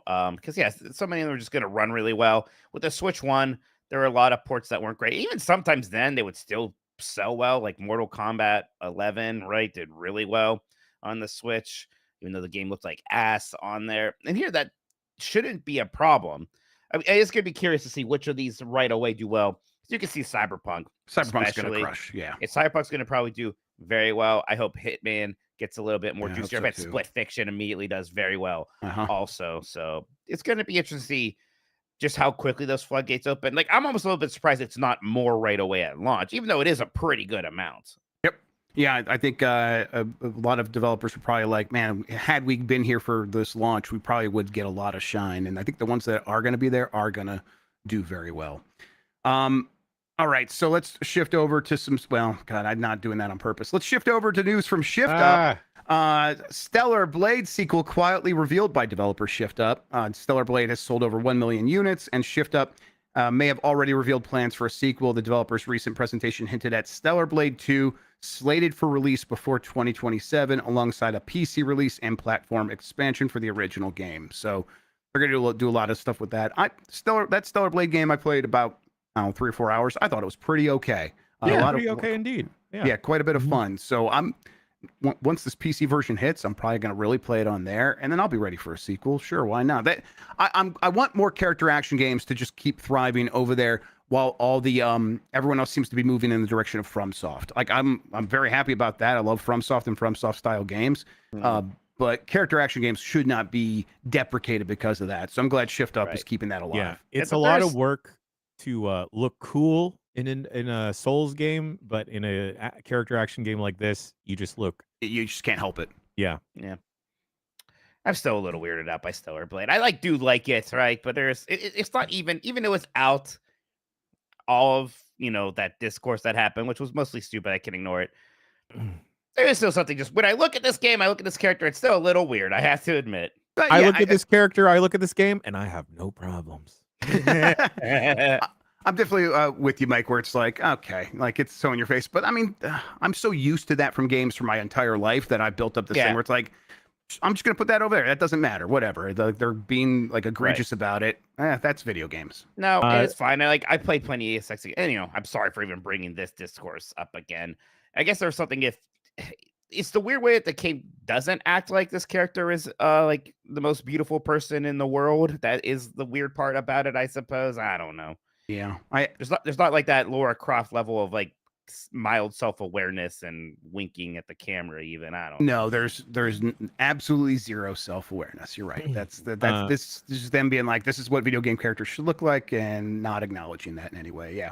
Here's my pitch. They should call the sequel Stellar Blades and have a stylized 2 as an S. Okay. I'm okay with that. I'll allow it. Thank you. All right. So that was a game that was exclusive to PS5 for a little bit. Let's get over to some other PlayStation and Sony news. Bungie pulls marathon gameplay after art plagiarism storm and says it's reviewing all art. So things have kind of gone south for Bungie in a pretty hard way since all this marathon stuff happened. First, the game was received coolly, like I mean lukewarm. Coolly? Just like there was a cool reception is what I'm trying to get at. The opposite of hot. Yes. Cool is better than cool is better than lukewarm, right? I would because lukewarm means it's kind of cool. Cool just means no one likes lukewarm stuff though. Like a cool thing, like a cool ice cream cone is good. Yeah, lukewarm is always like bad. Yeah. Okay, well that's the noise I think people were making for marathon. Yeah. Room temp. Room temp. That works. That works. I mean, but wait, people like rooms to be room temp. People are Yeah. nonplussed about the I Hey, think alpha lukewarm's testing. the most the negative of them. Oops. What was that little? What was that, What was that? goblin laugh? I don't know. Now I'm freaking out, guys. I'm so glad What you the heard that hell was too. that? What? There's the green goblin here. There we go. Either way, people were not happy, or listen. They weren't disgusted by Marathon, but no one seemed that excited about it. Then there was this problem with the art, where an artist on Blue Sky, was like, "Hey, it looks like they're using art that I made several years ago, and here are like several elements that I put in there as signatures, including the comic loss from Control Alt Delete, as evidence that this is my stuff." And Bungie was like, "Yes, you're right. We have stolen your art. We're apologizing. We're taking it out, and we're going to do a full review of all of the art in the game." And while this is happening, people are also hearing that like this is destroying morale at Bungie, a place where morale was already pretty low. Because now this is all people are talking about. No one's really talking about the game itself. And when people do talk about the game, they often say something like, "Oh yeah, but I'm going to play Arc Raiders instead. That looks like more fun." And this is a game that has to do well for Bungie. Like it just has to. That's where they're at. So this is rough.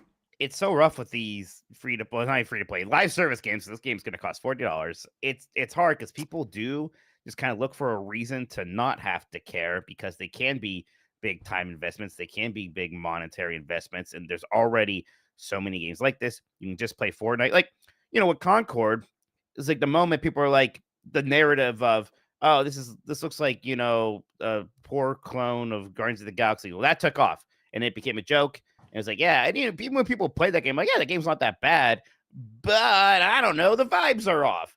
And this feels like, the test being received kind of not lukewarm, whatever we said, is one thing. But now, like, the stolen art thing, bad vibes, reports of the culture, and just again, everybody there feeling kind of weird.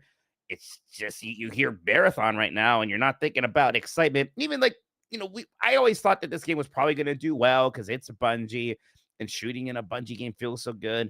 Even that isn't really giving it much juice. People are like, "Yeah, I guess this shooting feels good, but you're not doing a ton of it. It doesn't feel as good as maybe you would hope for a Bungie game." It seems like we're maybe overreacting. We kind of maybe are approaching a disaster here. Yeah, like I like the art style, and I've really liked, the feel of Bungie games, and from Halo to Destiny and everything. But when I see it's PvP, it's like, well, I'm just not interested. I'll try it, but I am not interested. I never played the Crucible. It's even a weird PvP thing, because this was the first time I played an extraction shooter when I did it.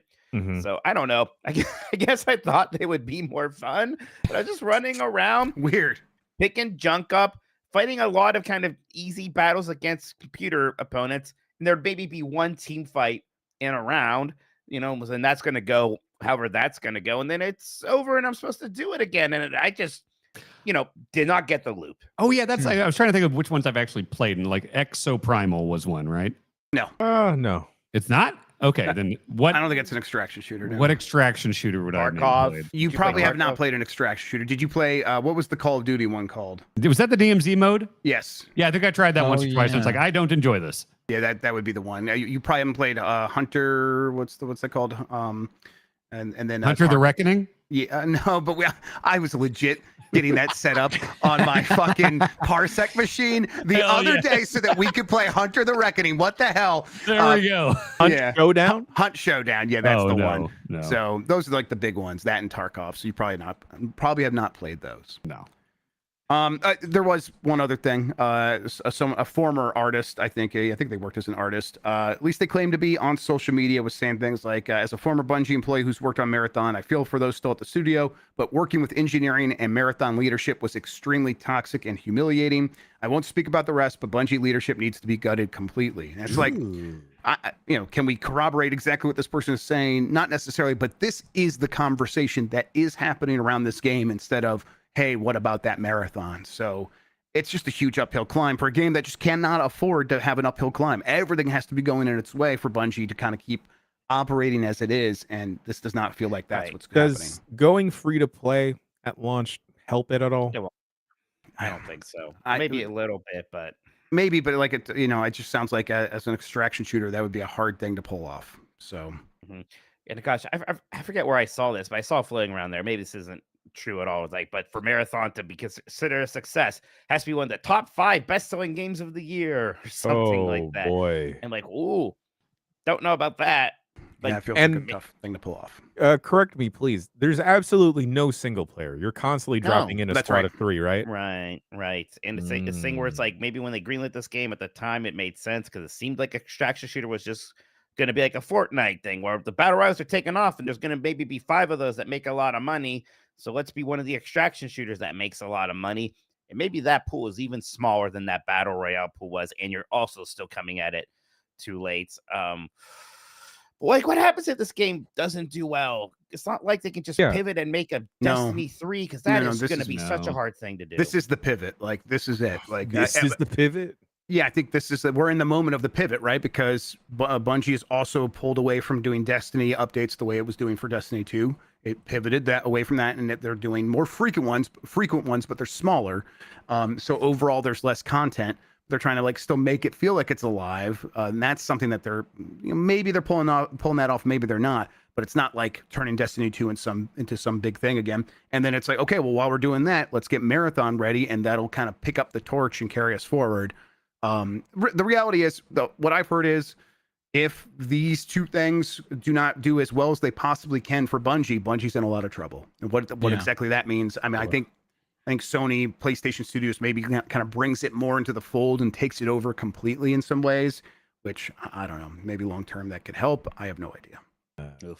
I'm seeing go ahead. now, real quick, Grub. I didn't realize that Arc Raiders was made by the same team or similar team as the folks that made the finals, and now I'm even more interested in it.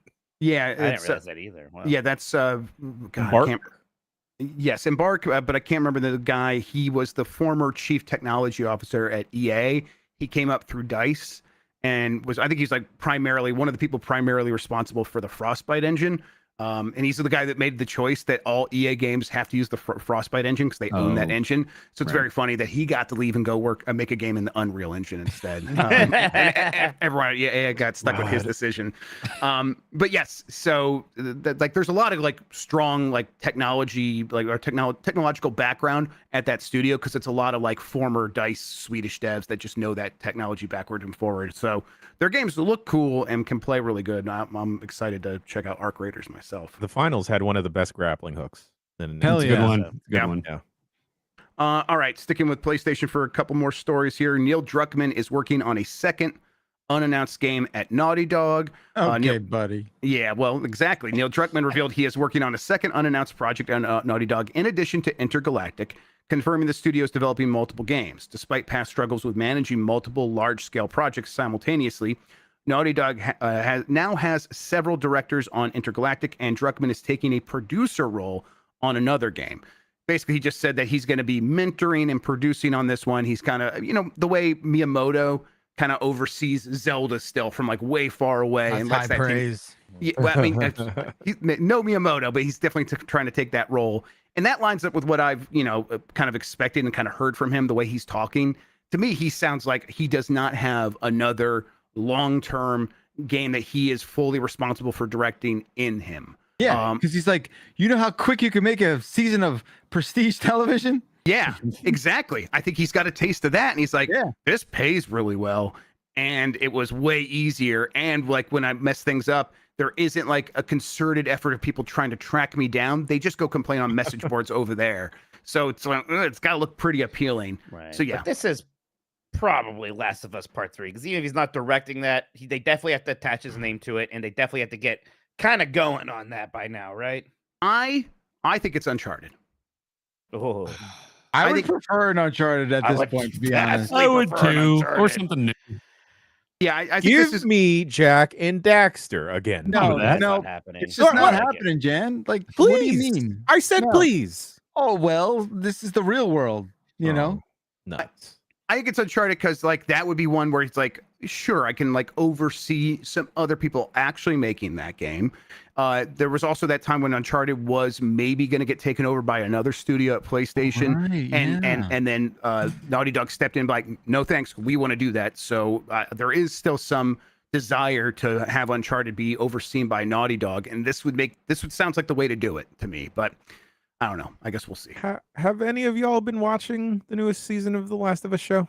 I haven't watched any season of the last. Neither have I. I can't do it. I can't watch interest. Yeah. People love it, but I can't do it. I'm playing the game. I get it. Yeah. I've just noticed a very vast difference in opinions versus games media people and then just like general media people covering. Can you explain that? How are people reacting? Because I'm curious. People in like that just normally only cover not games, movies, TV shows, and stuff. They're all very positive on it. They like it a lot. Okay, they like it a lot. While a lot of people in games media are like kind of very down on it. Right. That's probably like the people who have like played those games versus the people that haven't. You think that's what that is? Well, I'm gonna assume that's what it might be. Man, I know some people doing some fucked up timeline with this stuff, man. They're like, well, I played the first one, I watched the second season, then I'm gonna go back and play the second game. And I'm like, hey, whatever you do, I'm not gonna stand in the way of you and your joy. I'm not gonna tell you anything. But Jen, Jen, you're saying you noticed that like games media people are less hot on it, is what you're saying. More critical, more critical, and picking it in somewhat more apart. capacity, though, are they like is it a criticism that like I think go ahead. No, you go ahead. Is the criticism more like, oh, it is from the scale of like a prestige television show, or is it a failure to adapt to their liking? Like, what is exactly the criticism coming from? I think it's more so the latter, in that it's like a failure to adapt the existing source material. And I mean, like, gang, we it's completely different timelines where you can only cover so much in a 7 to 8 season of a show versus like a 30-40 hour game.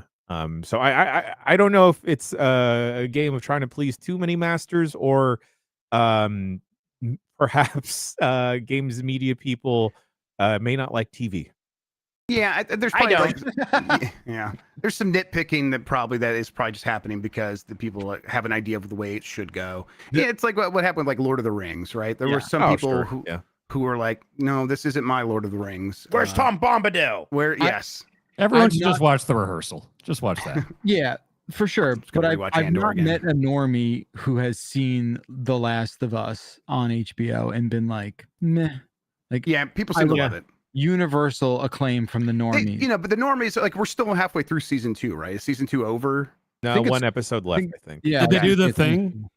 That's like it happens right away. What do you mean? Yep. So the thing, like from 2, the game? Yeah. Yes. Yeah. We know what the thing is. Oh, the thing. Okay. I didn't know they got there in the show. Yeah. That happened pretty early in the game, Dan, remember? She was a Oh, so they're in game 2 now. People love it. People could, I mean, to see people pop from that, from only absorbing the narrative through the TV show has been very enjoyable. I'm not saying that the normies that are watching the TV show are any less toxic than. Hey, they're beneath you. They're beneath you. No, they're not even people. What I'm saying is, when The Last of Us 2 came out, and then the thing happened, and then the internet was digesting the character of Abby from The Last of Us Part 2. There was nothing but vitriol and venom for what felt like years, even though it was like a couple months of discourse. Here, the thing happens, and everyone's like, man, I really like Caitlin Deaver. She's great. Yep. Oh, so there's not the backlash against it? Yeah, because the gamers were very mad about that. There is, but like, it's more so people are like, oh, I'm sad that actors may not come back. Oh, but with the TV show, you don't have to play as the woman. Like when it that's the difference there. Sure. The video game, they're like, no, I have to play as a girl now. Ah, so you also had to do that in the first game, but yeah. Without looking, what year was Uncharted 4? Go. Oh wait, 2015, 2016. I know, because it was the year Overwatch came out. What? Wait, you all said something. I said 2016. It's 2016. That's the year Overwatch came out, and I was very conflicted because I liked both those games a lot, and I had to pick a game of the year. God, Overwatch. You reviewed it for this website? I can't believe it's almost 10 years. That is wild, insane. Because that game still looks very good. It's awesome. Oh, I reviewed it. I gave it 5 stars. 9 years to the day. Almost 9 years to the day. That is bananas. I always say it's underrated somehow. I think. Uncharted I agree. 4. It's really good. I maintain 2016 is the year that video game graphics ended. Like that is Yeah, the I year. think you're right. Yeah, That's the it year should've where been. it's like it doesn't need to be any better than this, and all the developers are like, yeah, we agree because if it gets better than this, it's just going to be more expensive, and that's it. That's the only difference. So. Was this the one that Jeff Keighley took Kanye West to play?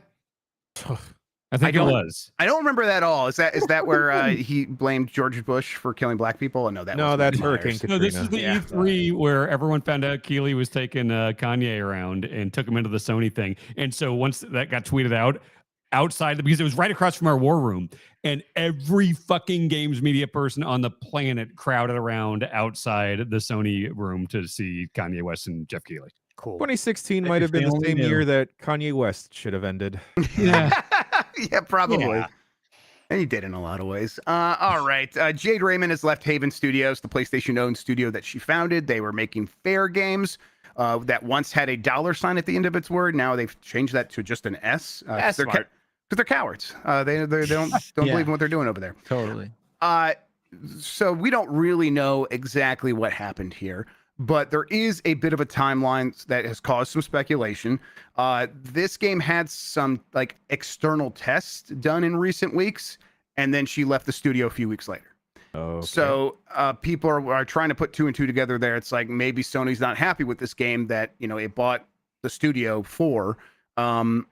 And then maybe she's leaving because she's like, okay, well, maybe do you want different leadership? Here you go. Jade Raymond is, she worked at Stadia, never shipped a game there. She has not shipped a game since like Assassin's Creed Brotherhood or something like I that. remember she came to Game Informer back then. She was with Splinter Cell Conviction, so I don't know if she was Yeah, actually okay, that's right. on I think that or just kind of she was representing in it. some Yeah. ways. Yeah, totally. So yeah, this is just weird, but like fair games, what do we think the fate of that is? Boy, we're not sure about Marathon. Uh-huh. Now, look, Oh, and these boy. games can somehow be a big surprise hit if they come out and people really fall in love with them. They're actually good games, all that stuff. Fair Game seems to have a lot going against it. Yeah. I guess do you guys have like when I say fair games, does anything come to mind? Do you like see any screenshots or Yeah. gameplay? No. It reminds me, for some reason, I keep thinking of Radical Heights every time. you Radical say Heights. fair Oh, game. That's 100. It doesn't look like Radical Heights, but it is what I think of when I hear fair games. It's the $sign. It's the dollar side, I What was think. the Yeah. other little Lawbreakers? Was the okay? I'm sorry. Sure. Lawbreakers. God, lawbreakers. That Lawbreakers. you should Wow. study lawbreakers and fucking science. Played on class. UPF. Why did Sony think it was a good idea to make like 3 or 4 of the same game? Well, that was their whole strategy now, because for a while the strategy was Uncharted 2 was a big hit. Let's just kind of make all of our games like that, and that worked for a while. But those games keep getting more and more expensive to make, and the returns aren't that great. And all the real money was being made by Fortnite. So the strategy was now let's just make a lot of live service games, and then some of those are going to hit, and that's going to pay for everything else. And it seemed like a bad idea, but at the start, Helldivers 2 came out, was a pretty big hit. It's like, okay, here we go. And then Concord was such a flop that it like undid the goodwill of Helldivers 2 and then some. And the and then like the stuff's getting canceled, like the Last of Us factions. So desperate for money is why they're doing it. And it was just kind of a shotgun blast. Let's see which of these hit. But the bullets seem like duds in the chamber right now. Yes. Isn't it just insane? And I feel like everyone sort of knows this, but maybe doesn't say it out loud. Where like these 3 to 7, 10-year roadmap decisions get made at a time where like you can't make that decision because you don't know what is going to happen next month, let alone the next decade. So I would It's such a normally problem for agree, games. but I disagree in the case of the next news story, which I'm fine waiting for. Well, I think like on an individual developer's case, it's not such a problem. Like, so when Hideo Kojima says his next espionage game, Fizzant, is 5 to 6 years away, it's like, you Yeah, probably that's should make fine. another one of those. And this is his like, I'm very much going back to Metal Gear. That's what not this the game is. business I'm describing. I'm Right, you're talking about like describing your- Jim Ryan in charge of PlayStation. Exactly. Look, going to all of his heads of departments and saying, let's come up with a plan for what the future PlayStation is going to be, so we can grow it beyond where we are. And they're like, Right. okay, well, let's keep everything that we have the way it is. The new strategy is, well, this trend of live service games looks like it's really good. Let's throw everything into that. And then by the time they execute on it, here we are 5 to 7 years later, and it looks absurd. It looks complete. And it's like that's gaming's biggest problem right now is, well, there's a lot of big problems, but one of its biggest problems right now is it's really hard to plan for the future because we are a fickle audience that does tend to spend a lot of money, but there's no guarantee that you're going to be able to capture that, even if you put all of your best efforts into it and make a good game, like say a Concord. Right. Has like, there, ahead, Mike, Jake, go sorry. ahead. No, you please. And meanwhile, like the games that actually are hits is the French inspired by JRPGs turn-based game with Single Attack player. Mind, There's too right? many of those. Right, but which when was incepted, I'm sure was like, oh, we got to gamble here. There's a risk here, you know. Yeah, like, they're like those are people that were sick of doing stuff like we're describing at Ubisoft. it's Yeah. impossible. It takes too long to make a game. You know, people be like, well, why doesn't other, you know, like movies and TV have the same issue? Because you can do that so much quicker. And I like feel there's like. a And novelty it's different. It's aspect to different. games, right? Yeah, Where it's it's like it's software plus art, right? Like Yeah, you have to have both those 100%. things, and that makes it a little bit more challenging than let's just tell a good story. And if we tell a good story, we'll be all right. Like if you tell a good story in games, you have to do a lot of other things right as well. I was gonna ask, has there been any consideration on if any of these games are fun to play? Yeah, I mean, yeah, I don't know. I think that they are there's a lot of things they're trying to consider. I'm sure that's one thing that a lot of people working on those games do care deeply about. Of course, yeah. But you know, there maybe is an equal emphasis put on, hey, what's the business model? And maybe that's a distraction. Maybe that's a problem. I kind of want to take all of you and police lineup style, play the trailers without any logos for Concord, Fair Games. What was that Ubisoft What, Battle X Royale? Defiance or the other one? Sure, let's throw X Defiant in Yeah, there. Throw in too. like Watch Dogs 2 and let's just throw in some fun Yeah, ones. not even that entire Hyperscape. trailers, but like 5-second clips from these Yeah. things where it's like we should be able to know if this was like, you know, a Ooh, game that'd we be a played. good. Yeah, That'd be 'cause, a like, good thing. Yeah. Concord would be easy because it's all like crazy aliens and stuff. But if you showed just like a clip of gameplay, I might Yes. not know if it's. I fair might game to sneak in that, some you know? Zootopia in there, guys. Okay. Just for Always. Mikey. Is it the nudist colony scene What? from Zootopia? The From, nudist yeah, colony. Zootopia, there's a nudist colony in Zootopia. The animals don't wear clothes in that one.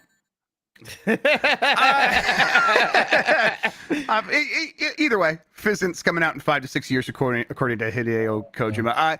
He's done a pretty good job at like sticking to around that time frame for his games now. I mean, you know, we don't have a large sample size between Death Stranding and Death Stranding 2, but 5 to 6 years seems to be something he can stick to. I mean, the Metal I Gears believe it. tended to be about 3 years apart. It was like 98, 01, 04, and 08. Right. And then bigger gap for 5. But yeah, Death Stranding is a bit more spaced out.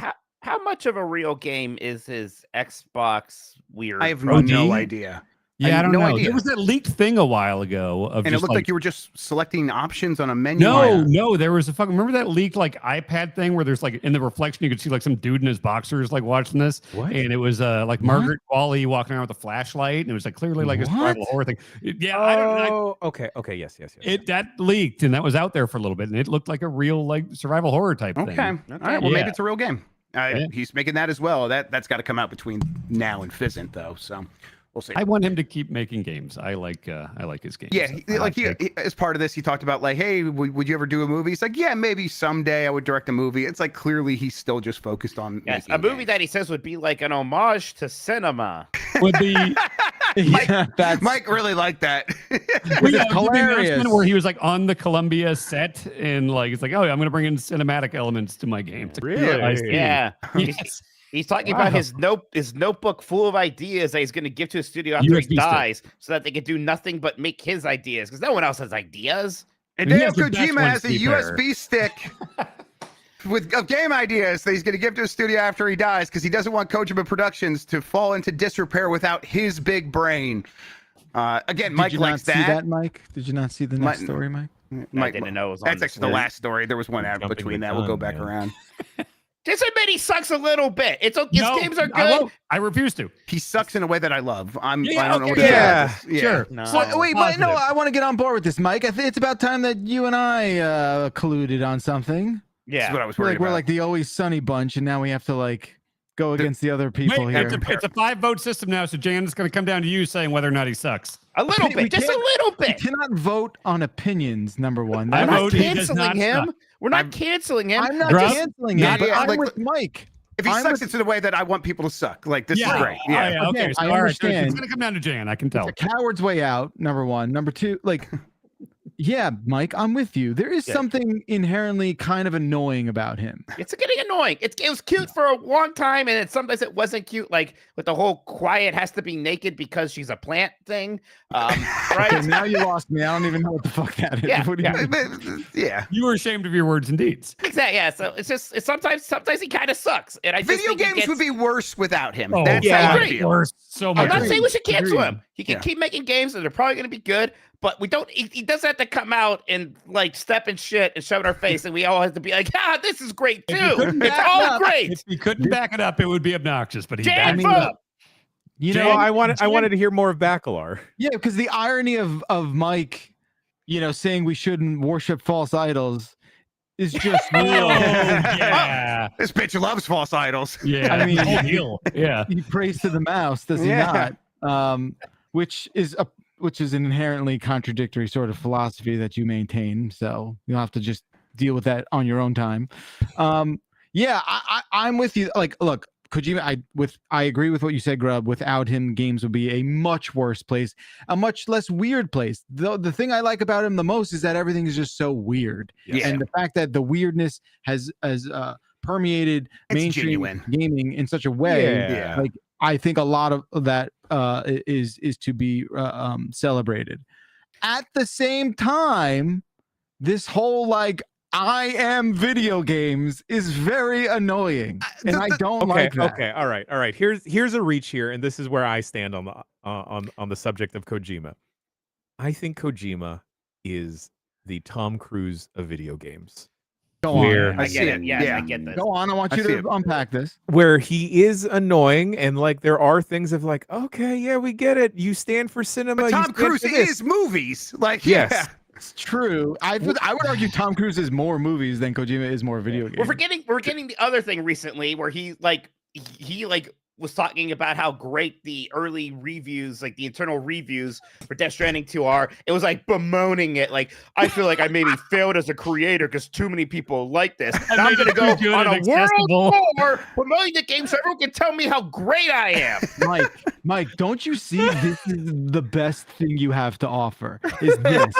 Like this, I'm eating this up. I'm subscribing. I'm going to giantbomb.com/join. This is amazing. I love it for you. I was so excited when I got to tell Mike the sentence he said about his movie was going to be an homage to cinema, because I knew it was just like, that's just 'Cause it's catnip for insane. him. It's It's like a insane. movie. No one should gaze their navel in a way. I that feel is like happening here. Tarantino would say that. Exactly. There's Tarantino syndrome all over my man. For It sure. would be like a parody of Tarantino is Yes. what would say that. I like Tarantino Kojima comparisons- more than I like Tarantino, and I like Tarantino. I think the Tarantino comparison is great because Tarantino makes a lot of very good stuff. And I also think he kind of sucks a Yeah, lot. he of likes- I the he think time. likes feet Tarantino too much. seems way more insufferable than Kojima. Yeah. Like if I was in a room with Tarantino, I'd probably be so annoyed so quickly. With Kojima, it's like, hey, hell yeah, that's Kojima. Yeah. Is this blasphemous to be like, you know what? It's such a stupid analogy. Okay, anyway. Is this blasphemous Yeah, to it's a say that Like, like I was thinking when I was in the room with him. I don't understand everything Kojima does, but I'll let him cook in the same way that I don't understand everything David Lynch did, and I'll let him cook. Yeah, but that's Boy. a disservice to David Lynch. I think David Lynch just was fucking more But yes, hardcore. blasphemous. I like According to Kojima more than Bacalar. David Lynch. Kojima would love that you just compared him to Yeah. David Lynch. I Yeah, like definitely what Kojima he's more than going any for. filmmaker for sure. Yeah. Definitely what he's going for. Yeah. I think like for me, 4-hour cutscenes and all, like the navel gazing is just too much. It's too much to bear. I just can't do More. it. I don't want to travel that far inside of anyone's asshole. And Play as I just- spaghetti. See, I'm but not he built is- for Really it. do that in some games. Just I'm not surface built level for it. skimming of Yeah, assholes, I just- please. I want to, rub up on the surface, see what that's who, about. who else is getting up there other than like Kojima? Druckmann, maybe, but like Yeah. No, Yeah, but he's so Druckmann far stuff is above very, Druckmann. it's surface level. I It's mean, not, I think we do kind of crave these idols, for lack of a better word. Oh, for yeah. sure, right? We have Miyamoto, and that's one of them for sure. And like we have people who are desperate to have that themselves, kind of like a Randy Pitchford, right? And it's just it's not going to happen. Who also has USB sticks. Yeah, timing. That was nice. Good job. Point. But like, give me a Sam Lake, you know? Yeah. Oh, well, yes. God, Sam Lake talk is- about a nice fucking guy. That's like- Holy Right. shit. That's the ideal, right? This guy that clearly does have the chops and then is also just nice and fun and has a Yeah. sense of humor about himself, clearly always taking those pictures with him at the coffee. And he's like, yes, I really like Twin Peaks. I'm not going to hide it. Here it is. I was trying to make stuff like that. It's like, yeah, this is a down-to-earth guy. I, like I him. love that Sam Lake just shows up everywhere. Yeah. Yeah. The best. He's the Good. best. He's a good dude. What a dude. Sven from Larian, also a good call out. Cool fish. That's Yeah, and I Oh. think that's only going to become more and more of a name. Like, right? I bet they're going to really cook with whatever that follow-up to Baldur's Gate 3 is. And then Jack Stinch says Tommy Tellerico. Of course, Mike agrees. I don't even know that bitch. What's happening? That's so funny. Why am I blocked? I don't know that motherfucker. What did I do to you, So fucking bitch? funny. Injustice 3 could be in development according to a multiverse data miner.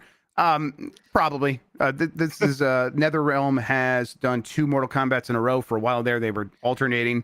So they probably retreat back to Injustice 3, let Mortal Kombat sit on the side for a little bit, and then go back to Mortal Kombat. Right. That just kind of lines up.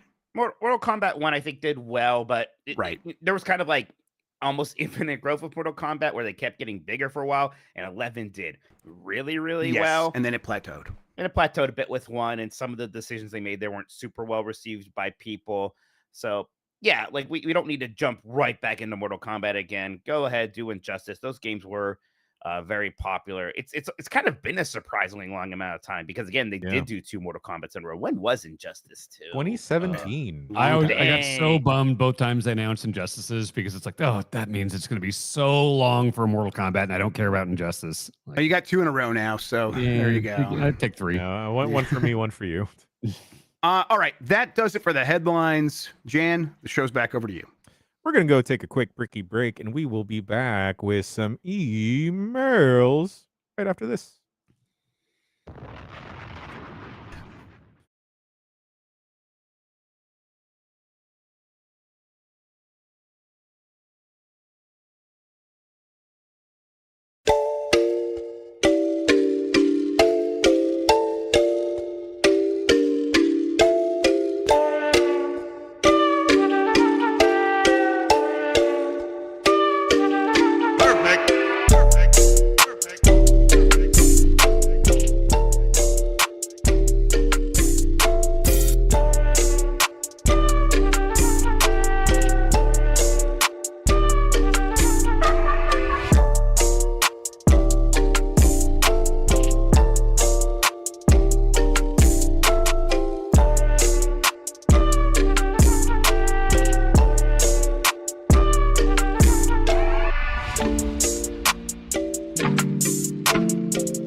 These are the emails for the show. Emails.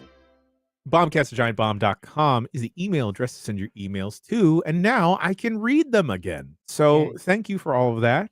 Random shouts out to Chuck Towski. Just cause. Here's like a, Chuck, here's 35 podcast points. I fuck with Chuck. Whoa. That's what. We're paying him with podcast points. That's how that works. I mean, that's all we're getting. All of us are getting paid in those for now, anyhow. Yeah. I haven't seen dollars in a while. Yeah. Has Wizards of the Coast ever sponsored the Gathering of the Juggalos? Maybe because he could do Magic: The Gathering of the Juggalos. That'd be nice. Sure. Actually, you know what? There's a Venn diagram there. Yeah. I'll get in touch with someone. Maybe we can make that happen. Will you go to the gathering then? Mike, have you done research on the gathering? I haven't done research yet. You said you were going to research. I think you'll be pleased. Hey, they seem nice. So you guys were doing this running gag for a while, and this part of me is like, I need to put my foot down. This is like a start of a new relationship with us, and I got to make it clear, like, if I say no, that means no. I was kind of right. And then, like, before anything even happened, Dan, very sincere, was like, "Oh, Michael, if you really don't want to do it, it's fine. I'll drop it." And I was like, "Yeah, I don't want to." They're like, "Yeah, me and Jeff might still go though." And I was like, immediately.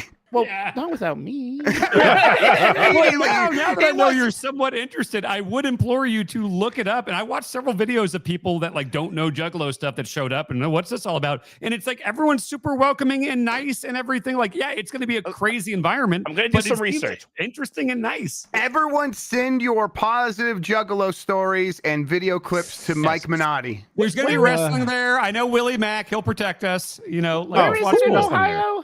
It's like a 3 or 4 hour drive from where I Google mapped it already. It's so like I would fly into Cleveland and Columbus, we'd drive. Guessing. Yeah, we can just hop in the minivan and just go out. All right, hell yeah. And then stream the drive out to the gathering. Fuck yeah. I'll do a Mike Tyson run, yeah. So I fly to Grubb's house and then we take a road trip. Got it. Yeah. Yes, exactly. So That's we fly exactly to Cleveland, right. Jan, and then we go to the gathering. Yeah. All right. Okay. Yeah. Like I feel like Backler's just not even acknowledging when we talk about this. Honestly, Backler hasn't said anything. Honestly, Backler, can we put like some incentive on one of these things where if we reach a certain threshold, you have to go to the Juggalo, the gathering of the Juggalos? I'm sorry.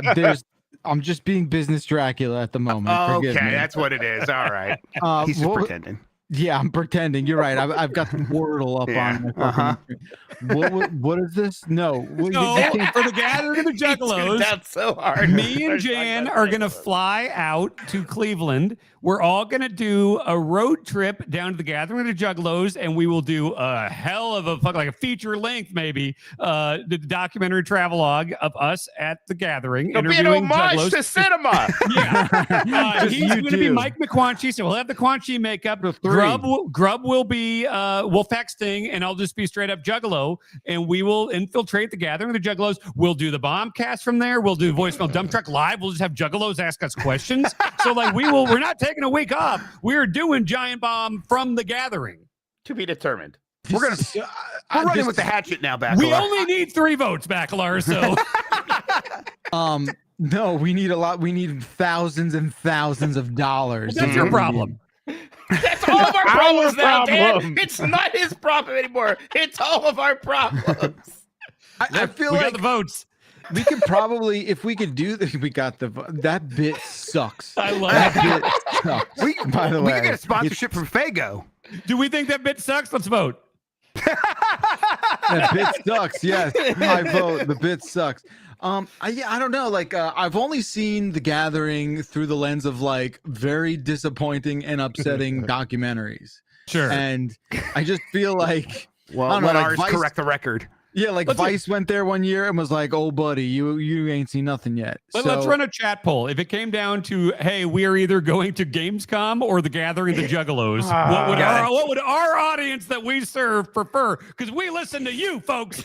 I got it. Yeah, I just want to send you, Dan, by yourself. Well, I need Jan to film. I got to end the last poll. The last poll, by the way, is who is pooping. That was from the first break. 15% said Bacalar, 3% said Bacalar, 4% said Bacalar, and 77% said backed up Alar. Wait, you only made me the answer? Well, you were gone a while. We were just wondering. All right. Well, no, I wasn't. I don't poop after noon. Everyone knows that. If anyone from the Juggalos is watching, we'll do the dump truck on stage. We will do it on stage at the Gathering. Giant Bomb at the Gathering. I'm glad you booked us. I mean, Jan, you would go? See, here's the thing: is what a confident yes. No. Here's the thing: is like I love how we're asking for like Mike if he's okay with it, and then it's just an assumption like that I'm just going. Because you're game for shit. Jan is game for shit. We've established the Mike as a travel baby. Jan is game. I think I'm just game for shit because it's the only option sometimes. You have the can cameras. say no. You have agency. Don't give him an option now. Don't change things now. Say no, Jan. Look, Jan, I went to tailgating in Philly with you, and it was a delight. We gotta have Jan. We did. Well, that's actually not that different. What did Juggalos eat? Food. Apples, Clown nothing food. but apples. Yeah, It's nothing but funnel cakes. funnel cake and apples. Oh man, the Gathering's out to an early large lead. Okay. Yeah, see, we're listening to It's the growing. audience. Run it on Twitch. Twitch will have our backs. Twitch is a Gamescom crowd. DGC will cover Gamescom. You'll get the news. We need to go talk to clowns. Hey, Mike, if it helps, I can send you a video where at the 20-second mark, there's something that appeals to you. Is it a Mickey Mouse? No, Is it a Mega Is it a Man? Mickey Mouse? it's not a Mega Man. I will if there What was if- some. Yeah, go ahead. What if we can convince the Juggalos to let Mike perform the gamer rap? Yeah. I mean, I do have 1 degree of separation from the actual Insane Clown Posse. I could talk to Willie Mack and get us. You could get in contact with Violent J and Shaggy pretty 2 easily get in touch Hey, with the Insane Clown Posse. Here's the thing. It's like the trip that really matters to me that I need to do is to see the penguin Tokoto at the El Paso Zoo. I'd absolutely go with you to that. So like I gotta make sure that happens, and I'll pay my own way to go to this fucking zoo to see my penguin child that I'm very excited about. I can post pictures of it now, by the way. I think it's got a clear It is cute. book of health. Yes. Tokoto the penguin. Penguins rule too. I'm so happy it's a penguin that's been named after me. Well, think Sure. about how many little juglets could be named Tokoto if you go to the Gathering of the Yeah. Juggalos. It's true. I was gonna back, say I'm a Mark? little concerned that I don't see as many brown people, but I guess a lot of people are wearing makeup, so I don't know. That's Yeah, right. yeah. I had That's what it is. I had a brown friend that was into the ICP. That's the first person I knew who was into ICP. His name was Okay. Mattoon. He introduced me to all of it. So I'm yeah. looking up who's playing at. Okay, so the only ones announced so far for the legendary stage are the Insane Clown Posse Oh, they're gonna be there. and Ouija Mac. He's a magician. Some call him a magician. Oh, others that's call Randy him a Pitchford's madman. alter ego. He speaks Oh from my a world God. beyond. Oh my Oh, God. Okay, God. Ouija Mac seems crazy. I don't know, guys. Maybe in my 20s. This You're is- like 29, right? Come on. This is too goddamn. We have to do it. I think right. talking about it is way funnier than it will be more. I actually disagree. there. God, It's in Ohio. No, here's the It's thing. in Ohio. Backlar, what are your thoughts, Business Dracula? I mean, you know what I think. Are you pro this? No, in no way. no. In Are no- you pro this? Like, what do you In no expect possible. Yeah, for like I'm You okay don't think if this you. would be good for our website? I think if you want to go, I think I'd watch it. At least give me a Jan. And also, it's in Ohio, so they're already right there. I'm going to go, yeah. What do Yeah, you we're mean gonna right go. there? We have the Oh, votes, no, Backlar. a 3-hour drive for someone in Ohio is nothing. We do that Yeah. all the time. yeah. There's Midwest driving, yeah. So Yeah. Mike, Grub, Jan, and Dan. Yeah, so all me and go- Jan And Jeff fly, Becklar. and we do all the fucking week's content from there. You could do a quick I'll Okay, little. now wait a house it. second. I'll house it. Let's back up a bit. A week? How long do you think we're gonna be? What are the No. dates? I actually That's don't know what the fucking dates bananas. are. A I think we week? should just- Shut the hell up. I think we could just go for a day. How about Yeah. that? Well, what is okay? Here's An timeline afternoon, maybe. info. I thought we When gonna is it? stay for a I'm week. getting- It's Sleep August at a tent. 13th. It's August 13th to August 17th. So I'm 4 getting days. That's too many Cognitoing the days. gathering. We're We not need to going have for at the least whole one thing. night staying on like the Juggalo campus or whatever, like in a tent. And a yes from me. I will stay in a tent. We will befriend Juggalos and stay in their tents. I will absolutely not. Oh my God, it's the 25th anniversary. They're tents. Is it a circus tent? We will find one. Hey, I'm Grub you first. I googled Juggalo campus, and the first thing was a Reddit post. Have any Juggalos attended college? Clown college.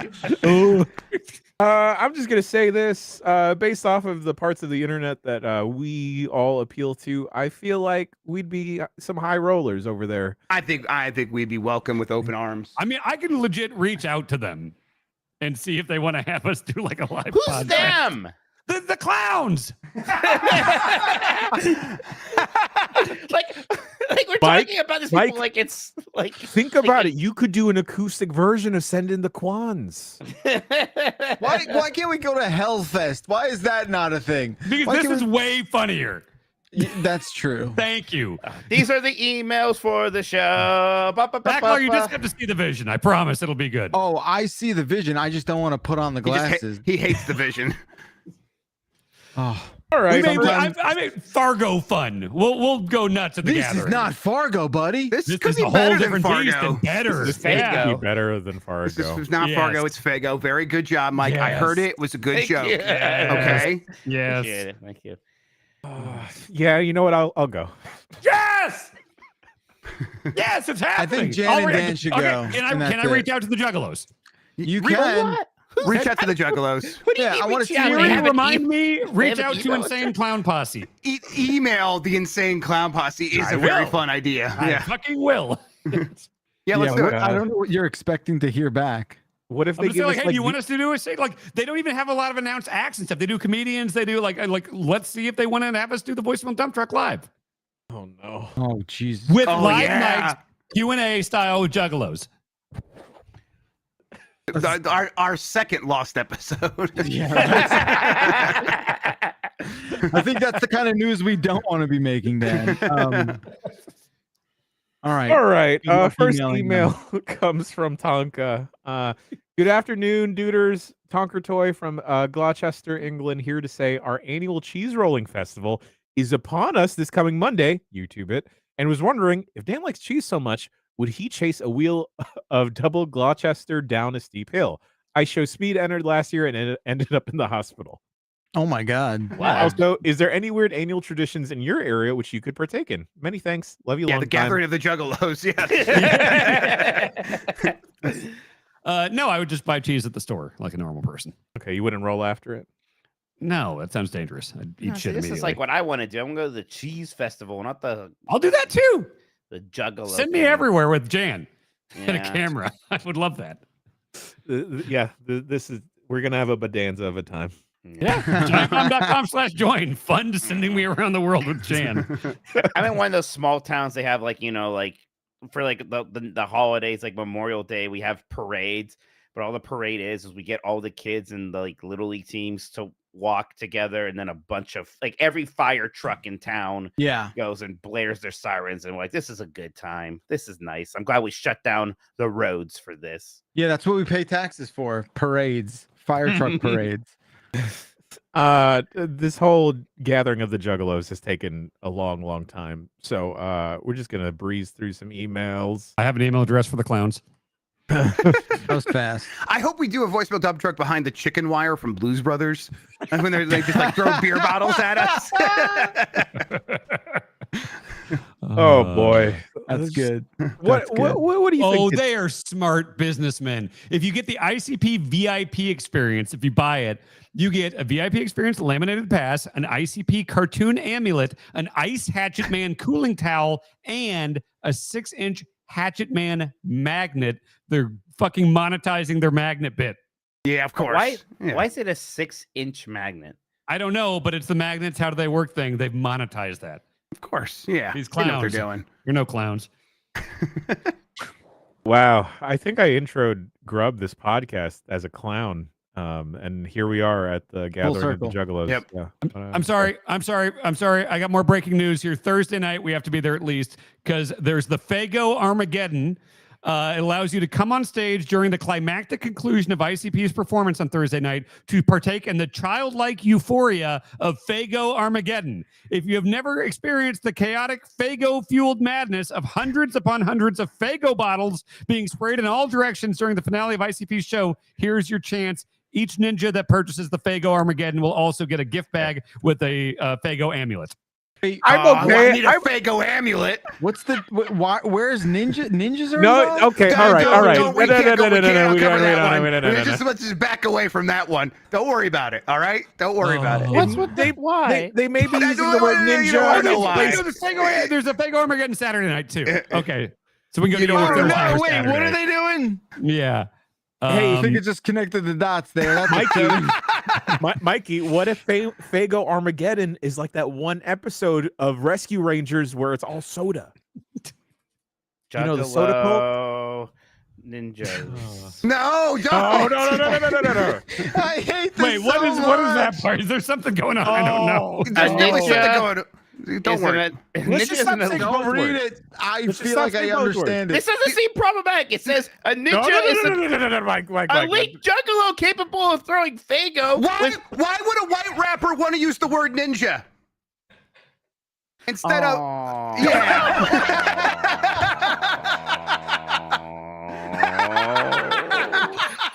I'm not going. Yo, somebody tell me you got that. Somebody tell me you got the most purest. Oh, that was like Winnie the Pooh doing something bad. Like, No. that was great. It took me a second. I got there. I've never actually heard an ICP song. Oh, God, that's so good. To be fair, they're not the only white rappers that do that. A lot of them do that. Really? Yeah. Wow. What's that? Smart businessman, huh, Dan? Okay. More emails, please. Yeah, hurry. Hezo. Oh. We said we weren't doing any more wrestling slang on this Oh, show. backlash. Is that only wrestling or is No, that it's just carny everything? stuff, It's too. very, that's like a carny Oh, wrestling. no, that's yeah. clowns again. God damn it. Okay. All these other emails are very serious. They have bottle fill Okay, stations. You everybody- don't have to buy bottled water. They have fresh drinking water at bottle fill stations. That's great. I'm Look, we're not sure, going to talk about the juggalos anymore for a bit, or clowns, or Fago. We're They going to read some over-the-counter emails. medications. So, Mike, if you almost die again like at Gamescom, the clowns will set you up with medicine. All right. We got some emails or bits here. We're on- Everyone take a breath and listen Clown to the email. cooldown. You're on clown cooldown. Competitions? Oh, my God. They do Take a breath. competitions? Okay. So funny. A second and Oh. last email of the show because of timing and just Okay. the length of all the other emails are very It's okay. serious. Thank you everyone for the love that you're showing. Let's see. The bathroom fabric that looks like a loop is not a loop. It's a long towel, kind of like an overhead projector. Old people know. Yeah, but why does it? Okay, no, I'm sorry. Finish it. Imagine you could use a cloth towel in a public bathroom and be confident that it has never been used by another person. That is what the cloth track provide. The long towel is removed and washed regularly. If you get to the end of the track, it must be reset after removing and washing it. Don't use your head. Don't be a Dan. Yeah. Wait.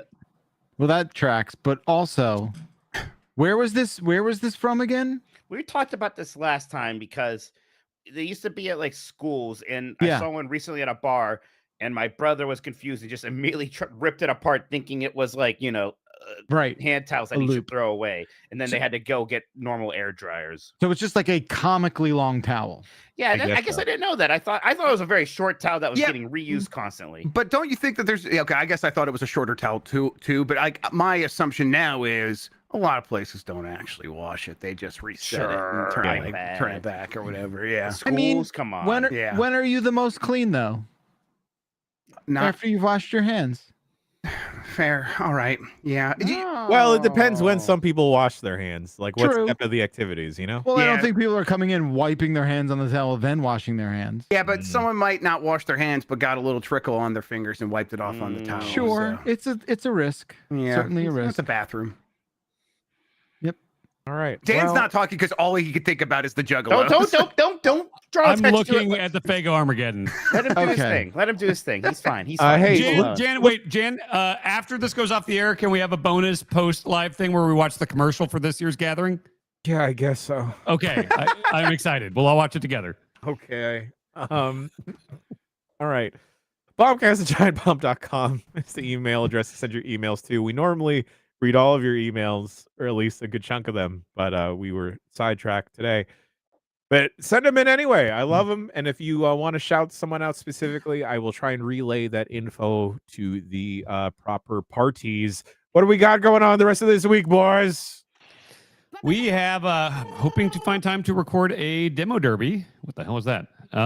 Yes, hopefully demo derby going up this week. We got Bailey on the dump truck. Yeah. We have we're going to be mosquitoes for UPF. There is a asymmetric Mr. Mosquito like that's coming out called the Mosquito Gang that we're going to play 1 versus 4 on Friday.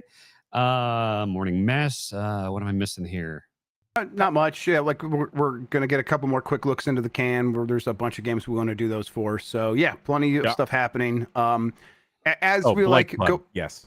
yeah, Blight Club, like yes. yeah, Blight Club. As we go forward, we'll be doing more fun, random stuff, like maybe some streams during the day.